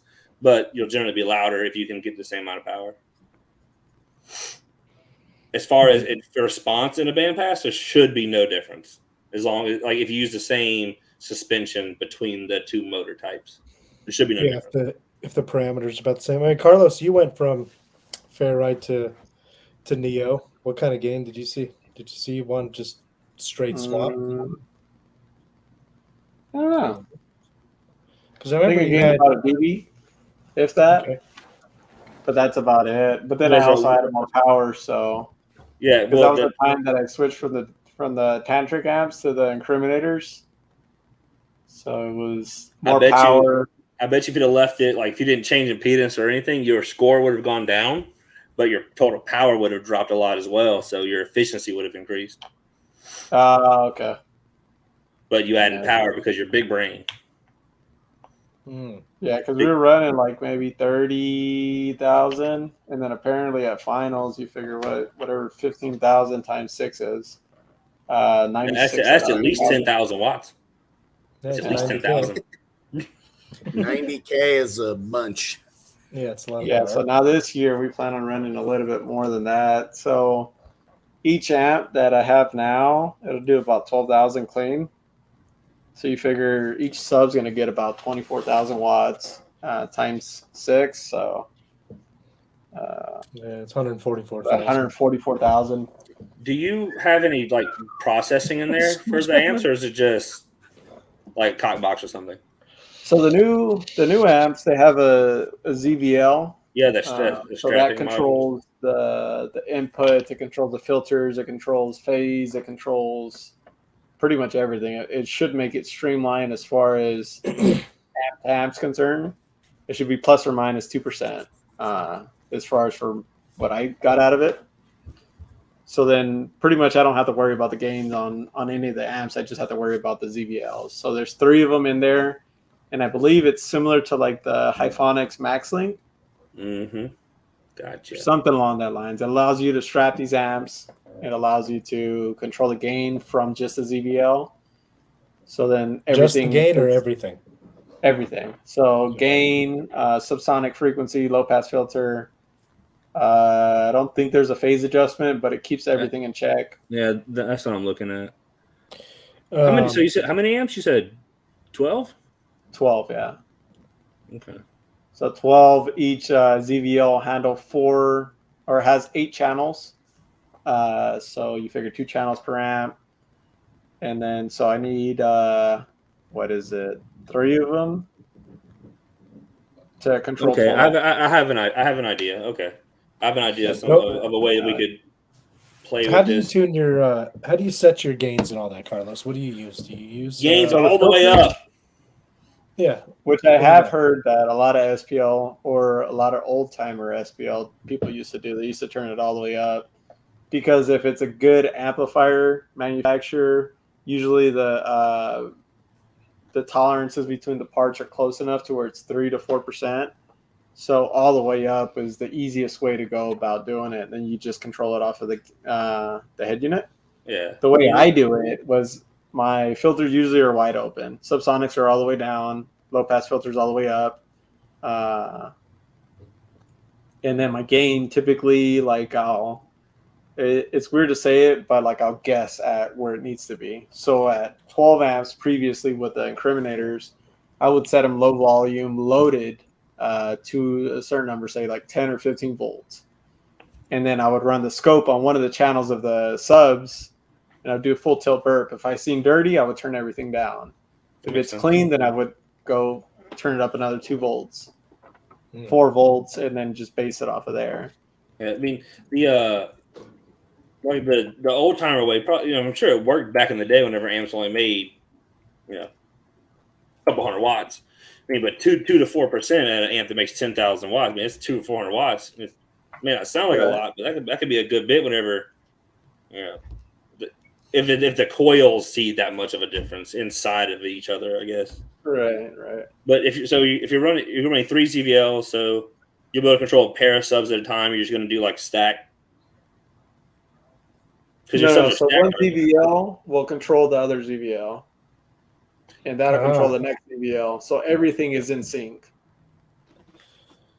So do you only have to set one of the first? You only have to set your first ZVL, and then that one's going to tell your second and third one what to do?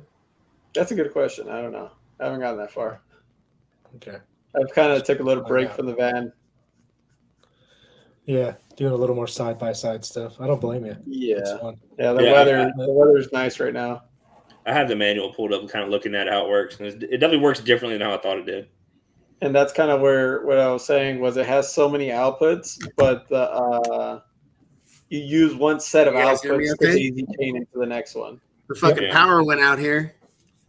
Did it? I was wondering why you were Yeah. so quiet over there. Power went out of them all. Oh, Oh shit! what the fuck? So anyway, Yeah. my So damn battery on my electric cars. computer is full. I'm plugged in. I'm good. Oh yeah, you're good. So it's fucking Teslas out there nowadays. Can't have nothing nice, bro. Yeah, Can't he have lives in nothing. California, so got them rolling. He does. Yeah. Rolling blanks because I'm all gonna- the Tesla charging.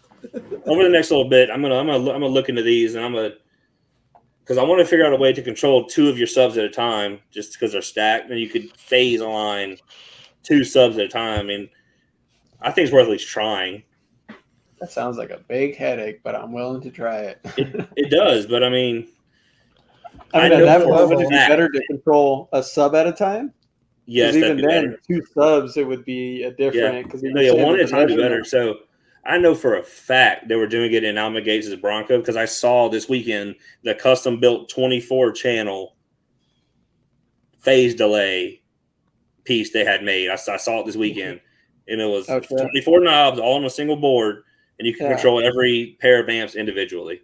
Because there was 24 amps, 20 amps, 22 amps. I don't know, 2 subs per amp, and you control every amp with a knob. Because they had to phase align the most rear to the top, to the sides, to the front. But also that sub layout too is a lot different, right? Yeah, From it was top all end where over, they were but sideways, top, bottom. yeah, I think that was definitely part of the reason they did it. Yeah, like you said, that's part of the reason why. Yeah, 'cause but I think that's probably why too. Like a lot of the extreme builds, everything's on the same plane. yeah, So it even helps. if you don't have It that helps problem, automatically put them into the same general phase. Drew, But, did you say that build was there? The Gates, Which the Alma one? Gates one?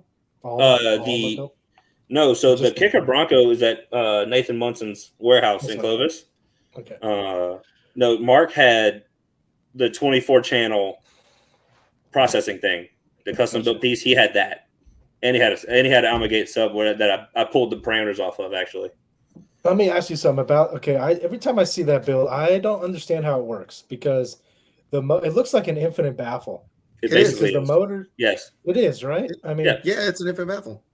okay. I mean, I wasn't sure. it's a I box. was like, my think because when I look at it, I'm like, that looks like an IB, but how was it so loud? How can it be back an in the IB? day? I mean, it wasn't loud. I mean, But- for then it was, but you could take the exact same equipment.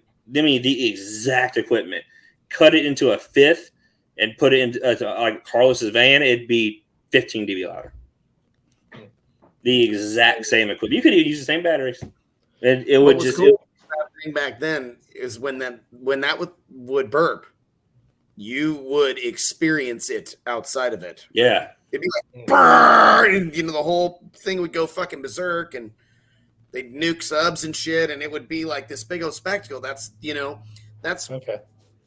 back when they had builds that were kind of like that, especially with Alma Gates doing those, when those things would roll up in the lanes and play and do their burp tone, it was a big crazy ass spectacle. When they And they started were always building blowing subs up. tank and they're super duper sealed up, and it goes, and the thing rolls up and it goes, and it's like and you're like, what happened? And it's like, oh, shit was a 77. happened? It's like, Yeah. oh It did an shit, it 84. looked like nothing happened at all. And but if Yeah. you're like, oh, that was fucking cool. But I mean, Everyone I've knew been a whenever car audio Alma Gates professional I've been a car audio professional for years, and I'm at this medium scale car audio event. Well, I guess it was huge, the Autorama, and this guy pulls up in his fucking big ass van, and I'm looking inside, and there's a bunch of 15s, and I'm like, this is gonna be fucking cool. And I'm like, I never seen anything like this. And he closes and he fucking bolts the door shut, and I'm like, all right, what's it gonna do? And it goes, and I was like, what the fuck? Yeah. And I'm like, I remember the same and the guy's like, experience. yeah, and he's all going fucking berserk, and people are like, right on, good job. And I was like, oh shit, okay, I guess, all right, I gotta, I gotta appreciate that everybody appreciates that, and I'm all, Yep. like, okay. I remember You the know, first and time then- I saw that And was then like these two guys pull up with these other crazy vans and they do a bass race run and they're trying to do 49.9 bass race. And they're loud and they're blah, blah, blah. People are like, and I was like, that's fucking cool. That's what I want to see, you know? Yep. But knowing a lot more now, being around it a lot more now and seeing the kind of effort it takes for Carlos to achieve that.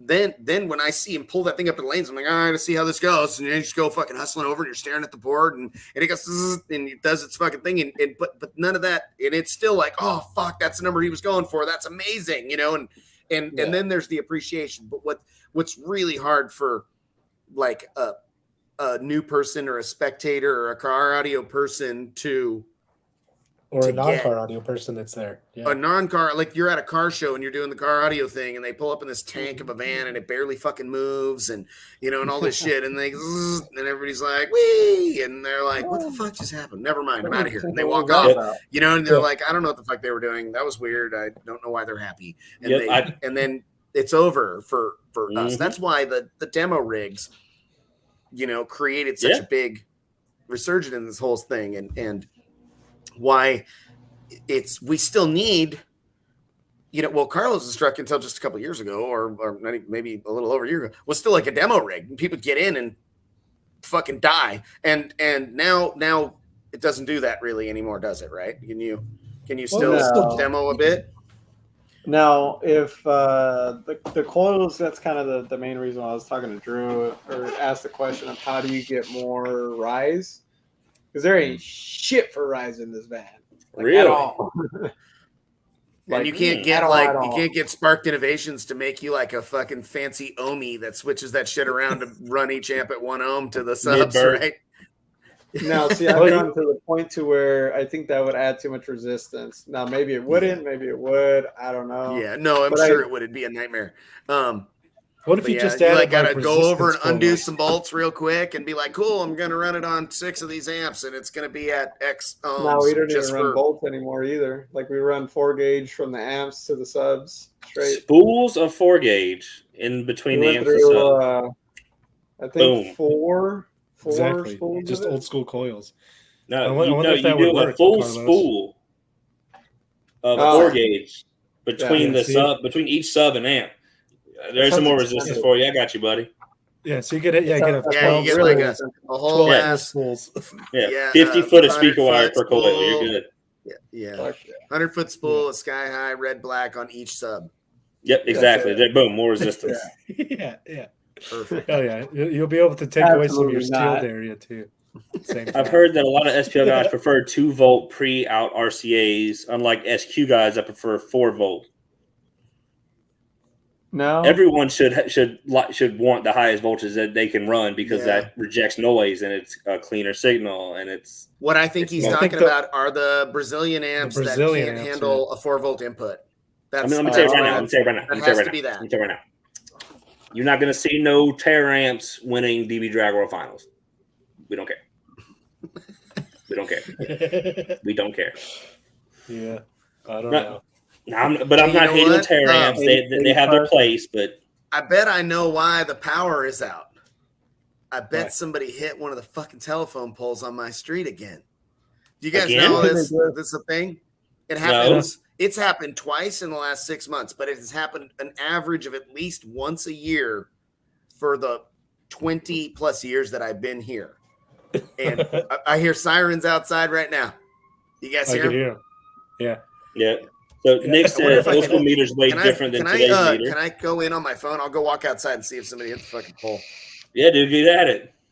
I don't know if you can. You could try it. Nick said mid to high 70, then is a 60 today. Though that is generally true for an audio control, most world records and big events were ran on a B&K, which is still fairly accurate even today when they're calibrated. You know, that's one thing I don't understand is like they must be metering different things, obviously, because they can't be so far apart and both of them be accurate. It makes no sense. They're not accurate. They are accurate to what they're metering, to what they're calibrated to. Yes, they're accurate to what they're calibrated for. Because like I've seen the Term Lab updates have a dB shift, like a multiple point dB shift, just updating the term lab because the algorithm it's using changes. What was the difference in the B and K versus the new meter? Like what The was B and the K was more of a pressure sensor, like the current term lab is.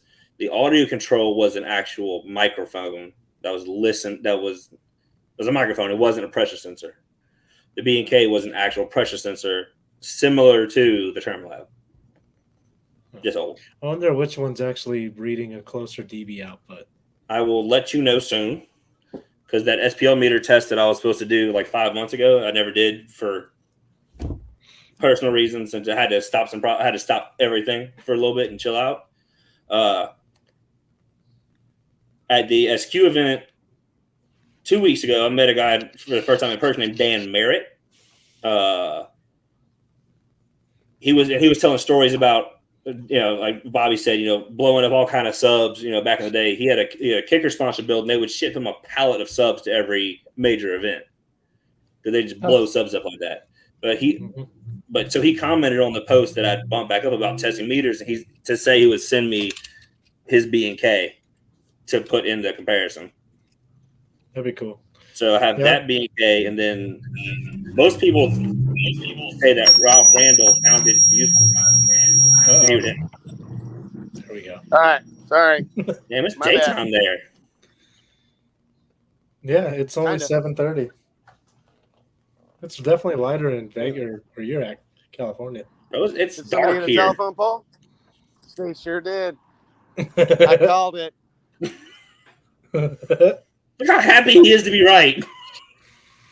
It's so fucking funny, dude. I'm like, sometimes, like I had it one time. Me and my buddy were in here working. Oh, that's a little ways down there. I ain't walking all the fucking way over there. But if you look, you see the fire truck and all the shit down there. You probably can't see shit. But 1,000 feet down.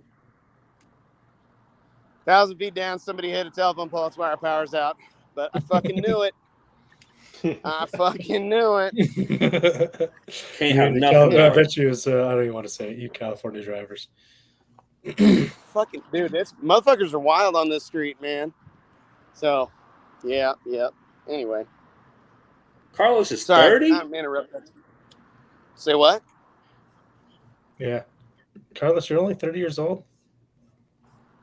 Damn. Yeah, big 3-0. Me too, dog. What's up? 30 gang. Should I just turned 40? Damn, so I'm 30. Carlos is 30. 47? Jeffrey Hall has been kicking ass. You know in what? SQ. Mute my. Here, let me. Okay, he's muted. Jeffrey Hall's 32. It's a whole. I'm not sure that there's a decent sized age gap in like the car audio. Like 30, late early 30s is about as old as you get. Then you jump to your 40s, like mid 40s and after, for the most part. There's no in betweens. Well, that's kind of what I've noticed. Like if you look at like the big competitions, look at the age range. You'll see a couple guys like Steve, 40, 41, but there's a gap. There's a 10 to 15 year gap. But no, so back to the B&K thing. Everyone says that Ralph Randall founded USAC. He co-founded USAC with somebody else. The other co-founder still has the original USAC B&K meter, like the very first one. So I'm thinking about getting that too to test. Nice. Bobby, you're muted, buddy. You got to unmute yourself. Well, you can see the boomerang and just. I wasn't talking. I was just listening. Nobody said anything to me, so now you're good. I was going in and turning off the headset and shit in there because I don't need to sit in there. It's all fucking dark and weird and shit, and never mind. So anyway, figure I'd walk outside and walk around while we're on the show since the power's out.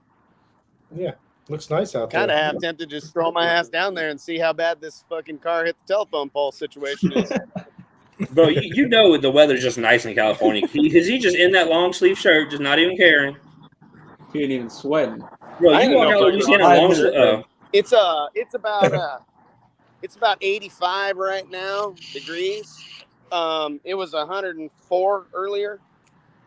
Yeah, but what Yeah. percent humidity? So it 3, ain't that nice right now. 4? It's a little Yeah, low. it's not too bad. It's not too bad. Yeah, me and Travis were working. It was 95 degrees and like 80% humidity.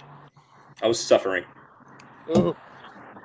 I like you got your beard going pretty long there right now, Bobby. You gonna keep it going, or I know you like to chop it off once it gets a certain length. You know, when I grew it really big a few years ago, when I was training jujitsu, it kept on getting ripped out a whole bunch. But I'm a lot better at jujitsu now, so I don't let people get a hold of my fucking beard anymore. So now, like, I'll use it to choke people. So I'll be, I'll put somebody in a rear naked choke, and if I can't get a hold of my other arm, I'll reach over and just grab my beard and just cinch that motherfucker down and finish the choke. Hell yeah. No. It has good roots now. Yep. I wish my signal was a little better. No, your signal's fine. Good, yeah, we see you fun, you know. No, it's right when you say that. Literally.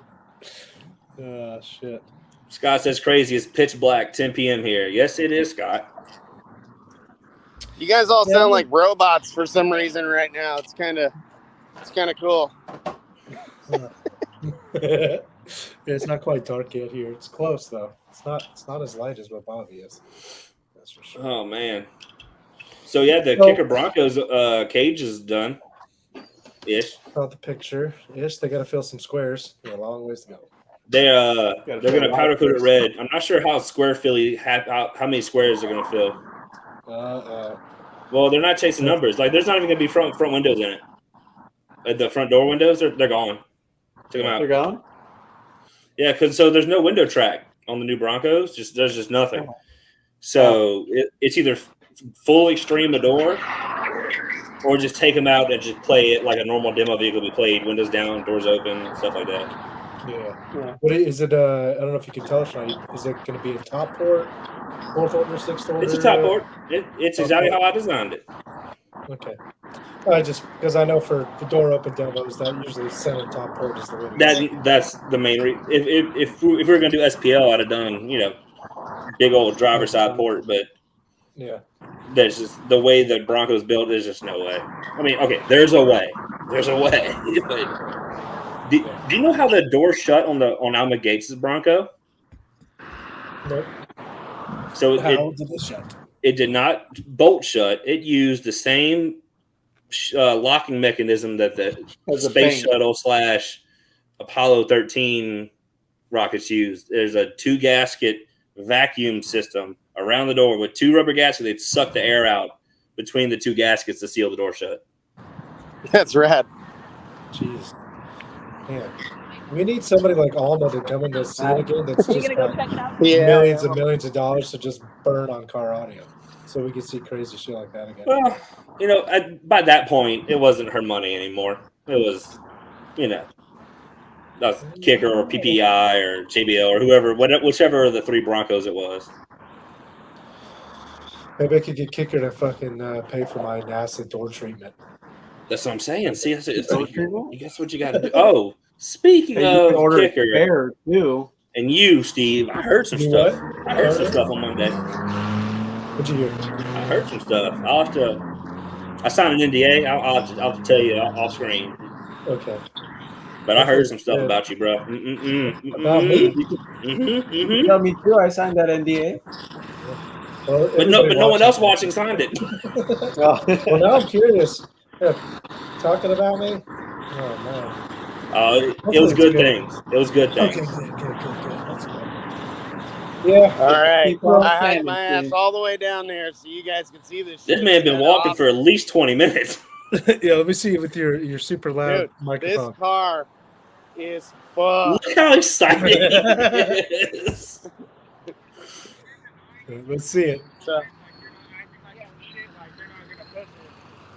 It's they hit extra fucking hard. So right here. Go!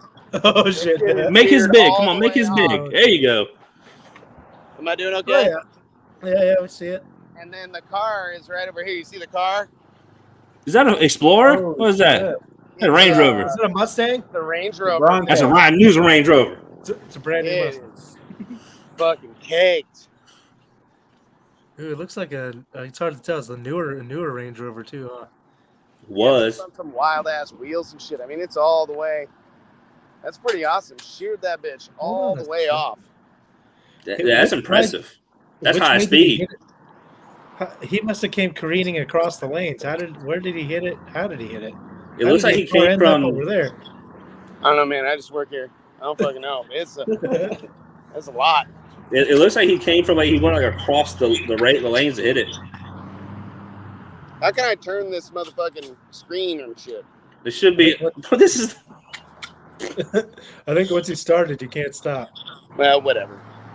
Now we see it. Yeah, I can see the telephone pole completely leaning over sideways. So that's No, nice. yeah, no. I think the telephone pole is broken off. Yeah, it's broken off. Yeah, Broken sheared off the off. bottom. It's hanging. But it broke that thing off on him. I mean, is that a telephone Dude, pole and or it's is it the just a power craziest line? shit. I mean, I made a post 4 or 5 weeks ago. Yeah. So some of them have like steel tubes around them at the bottom, and they're full of concrete because they've been sheared off a few times, and they have to fix them. But dude, what's crazy is probably an hour from now they'll have a crew out here and they'll have a new pole in there. Oh yeah. I mean, they whip that shit out, and they have But- multiple crews, and they do that shit all day long. So y'all probably didn't hear about it because it was a local event. There was a stop sign at the local Walmart named Petey the Pole. This stop sign got hit at minimum 20 times. It was in the middle of the road. 20 times cars hit it, flipped over.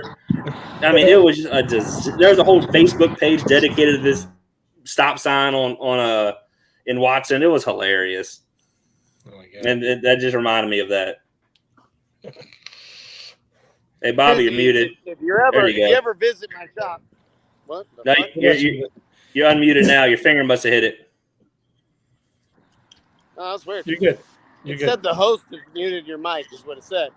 So if you're on my street, this Auburn Boulevard here, like you could see a lot of the poles are like brand fucking new all over. And then there's like, I don't know, 3 or 4 of them that have that metal base around the bottom, and they're full of concrete.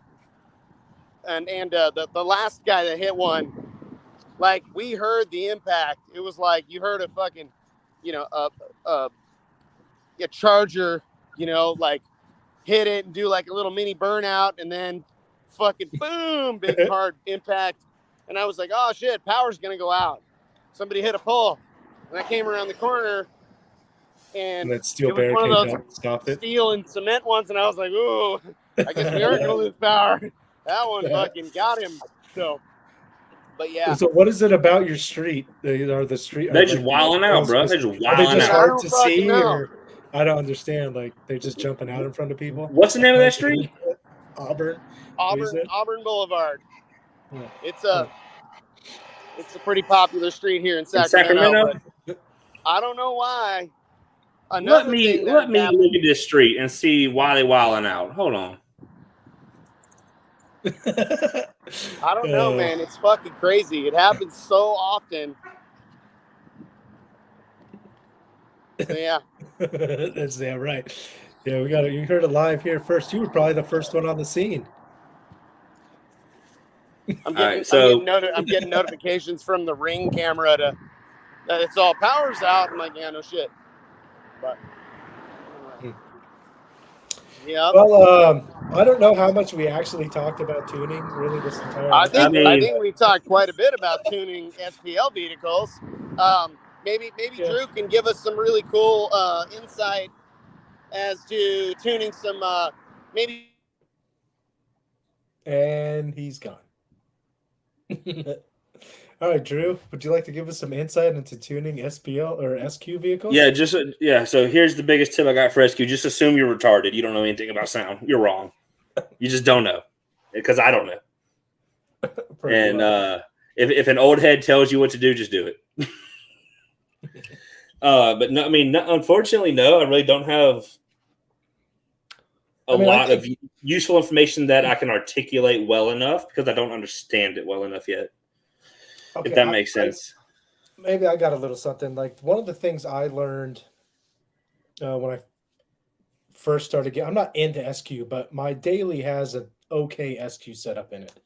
And it's a 3-way setup, but I think when people want to get better sound, if they can figure out a way to get each driver to just play these particular set of frequencies and have your drivers, a little bit of overlap, but a little 3-way setup with I mean, you don't need overlap, but a little bit 3-way setup with, you got your mid woofers or mid bass playing your lower end, and then something in the mid range, your 3-4 inch speakers playing your mids, and then your tweeters playing your highs.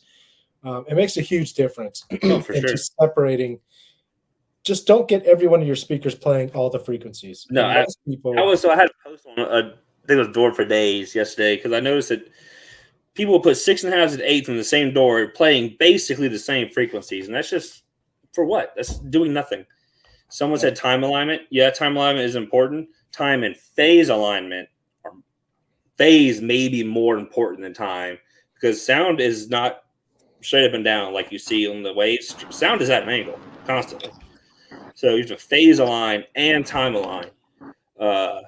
You mentioned crossovers, and if you ask most people, they would say overlapping crossovers, or even like 3K and 3K at 24 dB or whatever it is. But so say you have your mid at 3K and your mid in your tweeter at 2750, or all the way around 2750 mid range, 3K tweeter. If you each have a 24 dB per octave slope, they'll both be playing 2800 or 2900. So the sum will be flat. Whereas if you have a 3200 crossover and a 3000 crossover where they overlap, even if you have a 48 dB per octave crossover, the sum will be above the rest because it'll sum louder than the average, if that makes sense. I see. So are you saying maybe it's almost better to completely separate them unless you have a small gap is generally the way to go. Yeah. Especially if you don't have a way to properly phase align, then a small gap usually helps for traditional sound quality of proper reproduction. Which like in the Tahoe, I don't think I have a gap. I might. In my truck, I don't. I know I don't. I know that the frequencies are crossover right at each other, but we are able to see phase. Like we're able to see acoustical phase in the truck with the Max. Gotcha. And then what else did I pick up? That there was 2 different phases. Oh yeah, no, there's 7 different phases in my truck. Every speaker has its own phase. Well, I mean, I didn't realize that there was an acoustical phase. Oh yeah. Or whatever you're saying.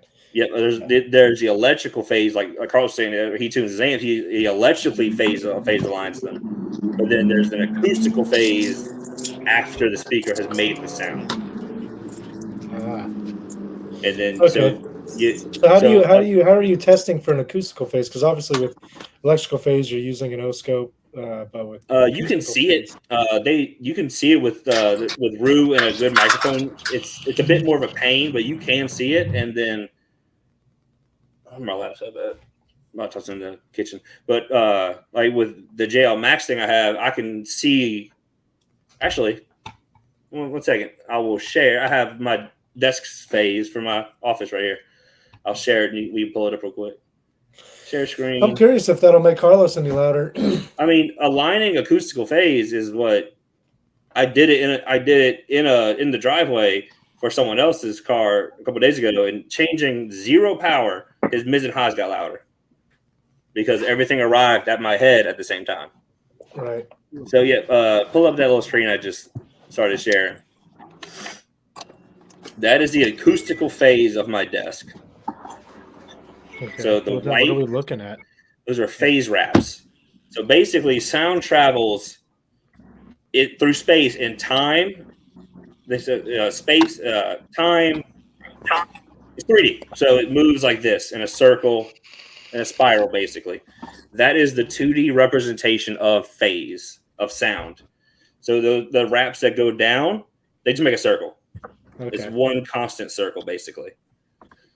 So what you're seeing is exactly how the sound hits the microphone. The white being the right speaker and the red being the left speaker. So you have obviously way more. Well, It's hard to tell on the screen. Yeah, so right here, you see these two Okay, phase so- wraps are lined up. Yep. This is kind of Yeah. lined up. This is an out of phase frequency range between the left and right speaker. Like you can't hear this. You couldn't hear this, but you could apply probably a I don't know 1500 hertz all pass filter to put the red speaker out of phase at this frequency range, and it would align those phase wraps. So if you have, and louder. so do you want the chart to look like as much of like almost like Yeah. a barbershop spiral Well- thing as possible? Well, you just want the individual wraps to be as close to each other as possible. Okay. I wish I had an Cool. example of like Jeffrey's car, which is probably immaculate, super close. But like I took this phase wrap screenshot today of my desk while I was like messing with the speaker angles. That's But crazy. so we could do this with Carlos's van. We could play an individual sub, very low volume. But we could save like the phase wrap of one sub, go to the other sub, adjust phase either at the amp or in a DSP or something until they are as close to matching as possible. Gotcha. Let's see here. What is REW? I don't even know. What Room that is a room equalization wizard. It's the standard kind of for most RTA stuff in cars and in rooms. Okay. You take like an average with a microphone, you like wave it on your head and do some craziness with it. I never learned Rue that deeply. I learned it well enough to average RTA stuff. That's about as far as I went with it. There's a lot of good information about Rue, and it depends on how you're going to be using it. Like if you're just averaging for RTA, it's super, super simple. The Mac software is much more complex. There's a much deeper learning curve. Like I still barely know what I'm doing. Barely an idea what I'm doing with it. But the fact that you can see stuff in real time is a large benefit for sure. Gotcha. Yeah, so I want to do this with Carlos's van. I want to align Price's Tahoe because he's a 9 subs all out of A, all All over the place. Yeah. Yeah, dang man. I mean, if I got the Explorer playing, I want phase line that too. Then I'll have you do some stuff on that thing too.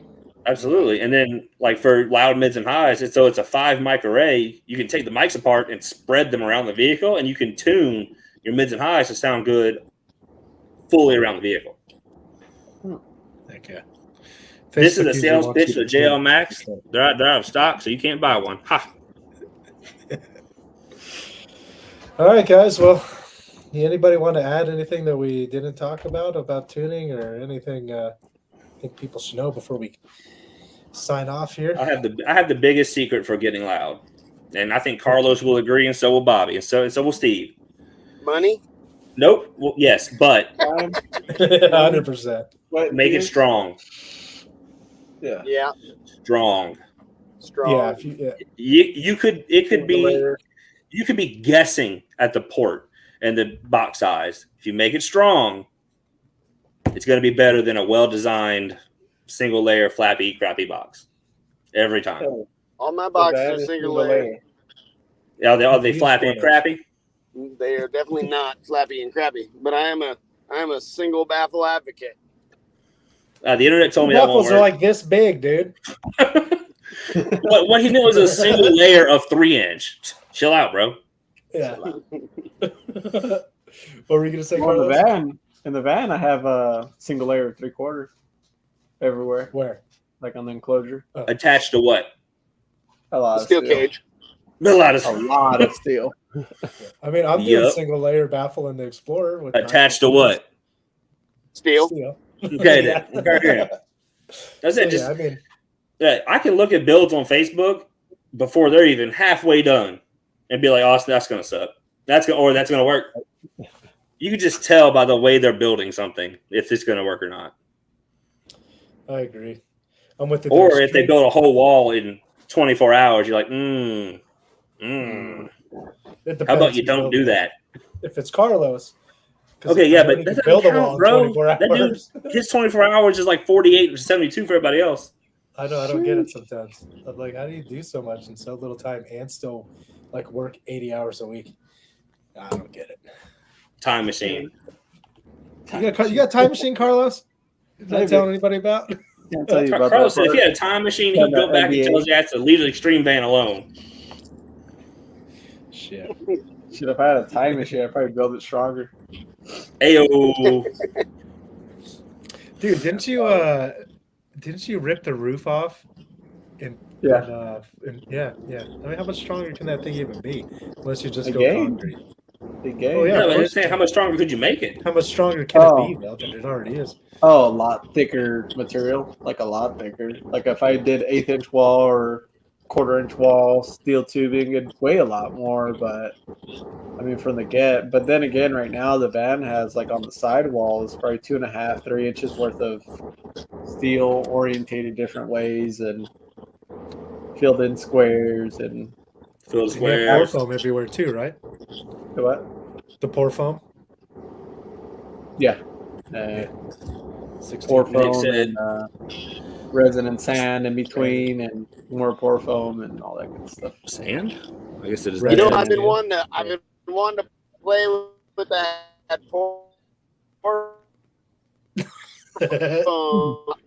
fiberglass chop. I know what he's saying, so What? I get it. You don't gonna want put the fiberglass Your service is chop in horrible, Bobby. pour foam? Oh, God damn it.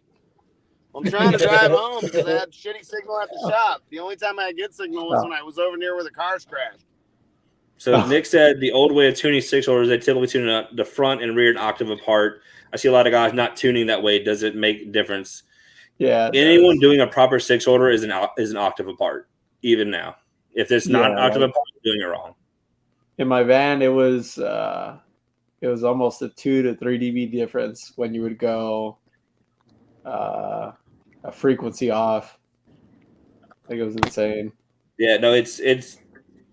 I didn't think it was that serious, and then like I said, me and Hunter are pretty good friends. He's tested a ton of 6-order stuff, and he said every time, just once it gets to an octave, it's just better.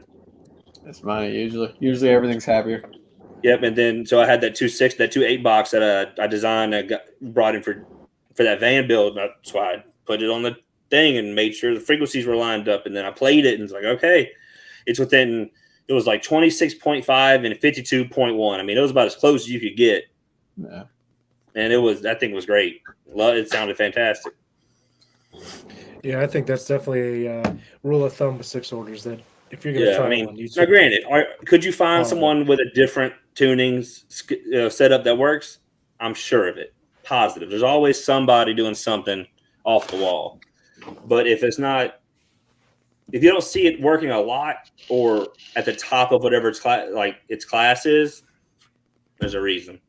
Kind of like those 6.5 orders that a lot of people were doing for a while. They look real cool. They're real windy.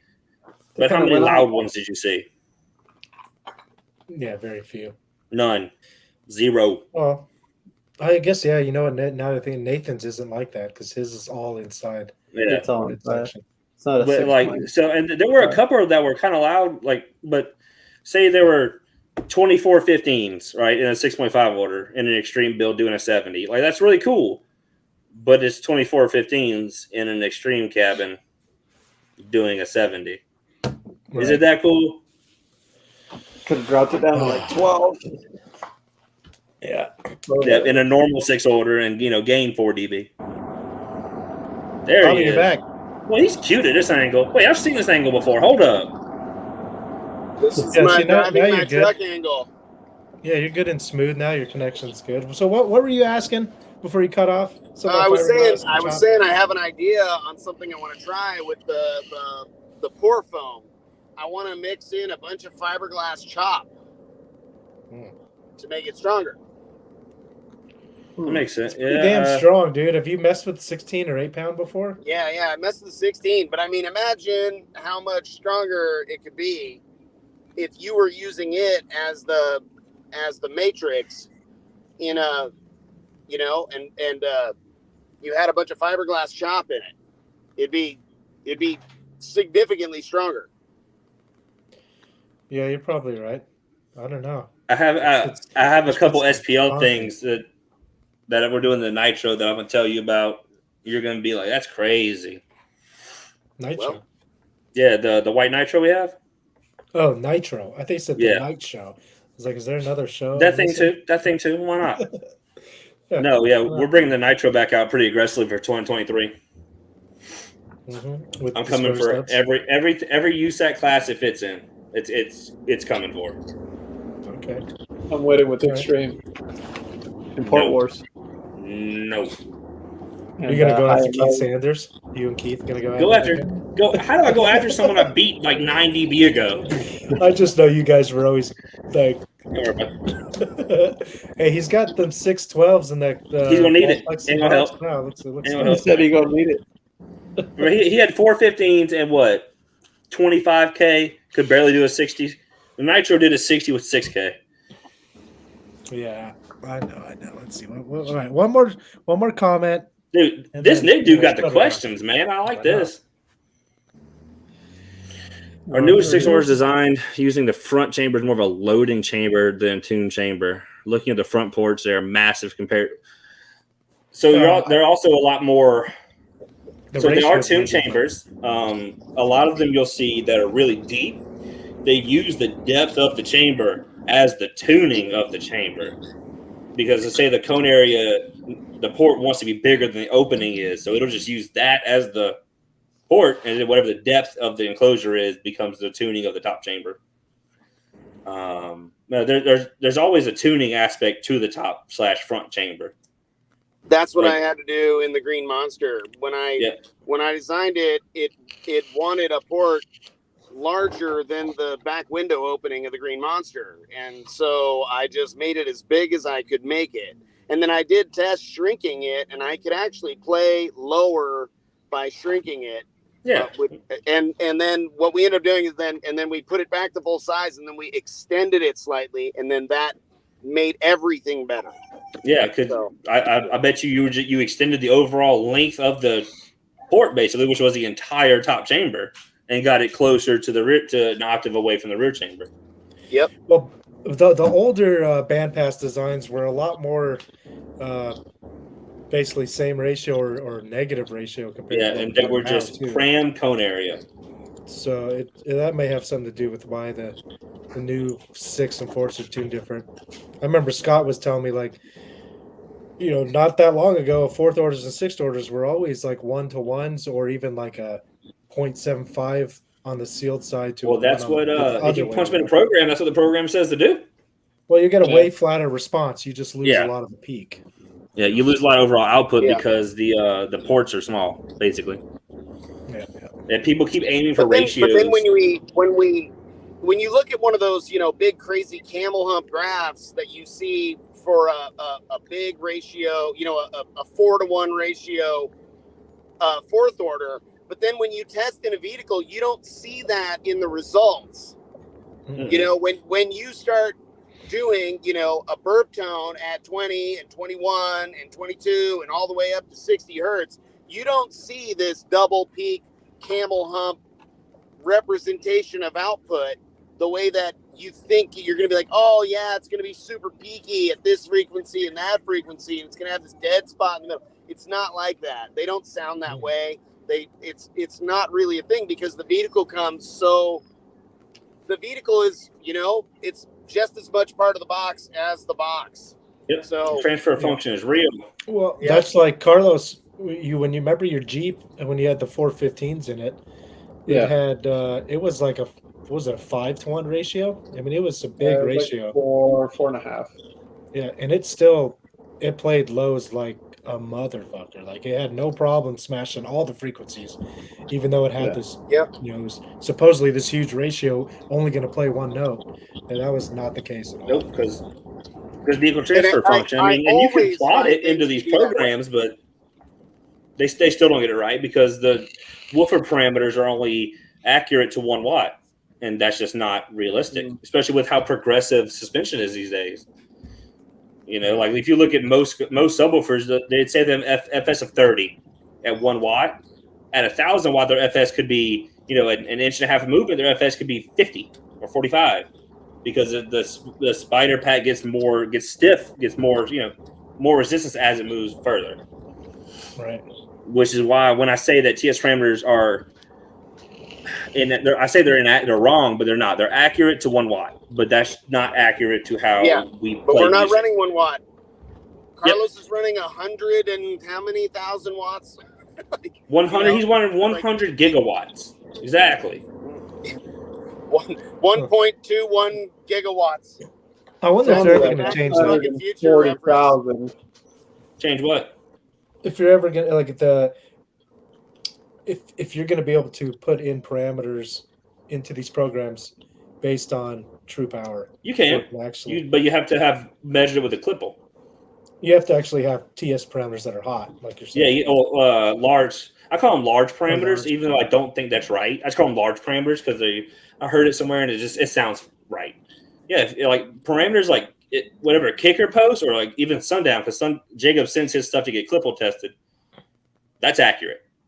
That is accurate to power, like with power. So when we built our Gately Audio subwoofers and we pulled parameters on them, we pulled them before break-in and after break-in, hot and cool, like room temperature, pull parameters, and then play the shit out of them, hot as a motherfucker, and then pull parameters, and they're all different.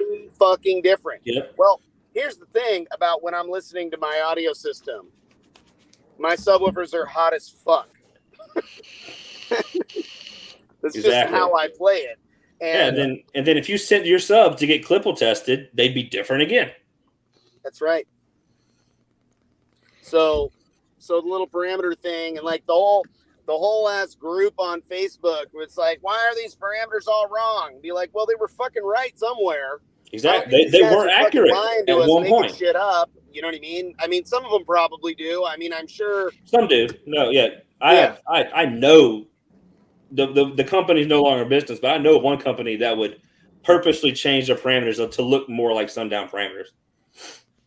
I know for a fact. Oh, I believe it. And by fact, I mean I know the builder who built the subs, and I watched him pull parameters, and the parameters the company posted were different. Is his name Sean? Fuck Sean Bellinger. Yeah, okay. Sorry, got a nasty cough there. Circling the drain. well, hey, Sky High's been circling the drain for 10 years now, bro. That's a big ass drain. Hey, man, it's super fun to circle the drain with Sky High. I'm fucking in. Yeah, they're like circling like a NASCAR. Yeah, that's what it's like. It's coming like, around. You better fucking be ready. Damn, you live that close to work? Moving, son. Yeah. All right, boys. Well, I wish I didn't have the technical difficulties of the telephone pole takedown. That was entertaining. So, but shit, yeah, we got Carlos, to see what thanks you so would be much like for as a news jumping on reporter. with us. Yeah, thank you for having me. Hey, Google, set the bedroom to energize. What's that? Got it. Activating the energize. Good. Drew's house is connected to the government. He just showed us. It is. We're all screwed. Hey, Doge. What you doing, Max? Dog is looking at you like, why are you fucking talking to your computer? So weird. You good, Max? The dog's like, when are you gonna come to bed? It's late. My dog's probably wondering when I'm going to feed his ass. No, it's actually early. I don't go to bed till like 1 or 2 normally. I don't think. Well, look how pretty I am. Golly, dude. Yeah, you should stay energized. You should keep your lighting on energized. Bro, hold on. I can fix it. Drew, you're gonna have to start wearing different color fucking shirts, man, because your beard and your shirt look fucking weird. This shit just melts into one, and it's like, what the fuck am I looking at? This man has a tiny face and a giant shirt and no neck. You kind of look like, hey, you know when people like they put a shirt on like upside down and it covers their nose and they draw like eyes on their chin. There's a good one. I'm glad his service cut off. Here you go. There you go. That's screenshot. Screenshot. That's it. I got it. Just in time. All right, boys. Well, port All per right, cube. fellas. No, you do not do port per cube. It's port based off of cone area and power. What happened? Did I have a funny face? Oh, I got you, buddy. Don't Yeah. you worry. You'll see. I got you. yeah, buddy. you had some DSL going on there. Your beard's weird. I know. I got a bunch of grays in it now, bro. Shit, you look at Bobby's And experience. I don't know about experience. I was the amateur last weekend. I was the rookie in the room. Well, you got to start somewhere. Oh, there's 12 minutes from work. That's bullshit. Yeah, Nick, you can message me. I may not reply super quick sometimes, but I do reply to everybody eventually. Yeah, my beard also blends in. I'm gonna have to start wearing colored shirts. I'm not gonna wear a colored shirt. I'm You just gotta, gonna you y'all gotta just be gonna deal with okay it. with being Bobby, your connection is just terrible, bro. something. So, Hey Google. all right, guys, let's cut her. See you All right, guys so- next week, Sure. and thanks again, Carlos. Yeah, We didn't, Carlos. steal too many of your secrets. So, I found a few locations for good luck to everybody else out there trying to catch them. Matter when you guys get old and gray left. Needed 35,000. Peace. All right, guys. All right, guys, later. Have a good night. Love you guys. Be good. Good night, man.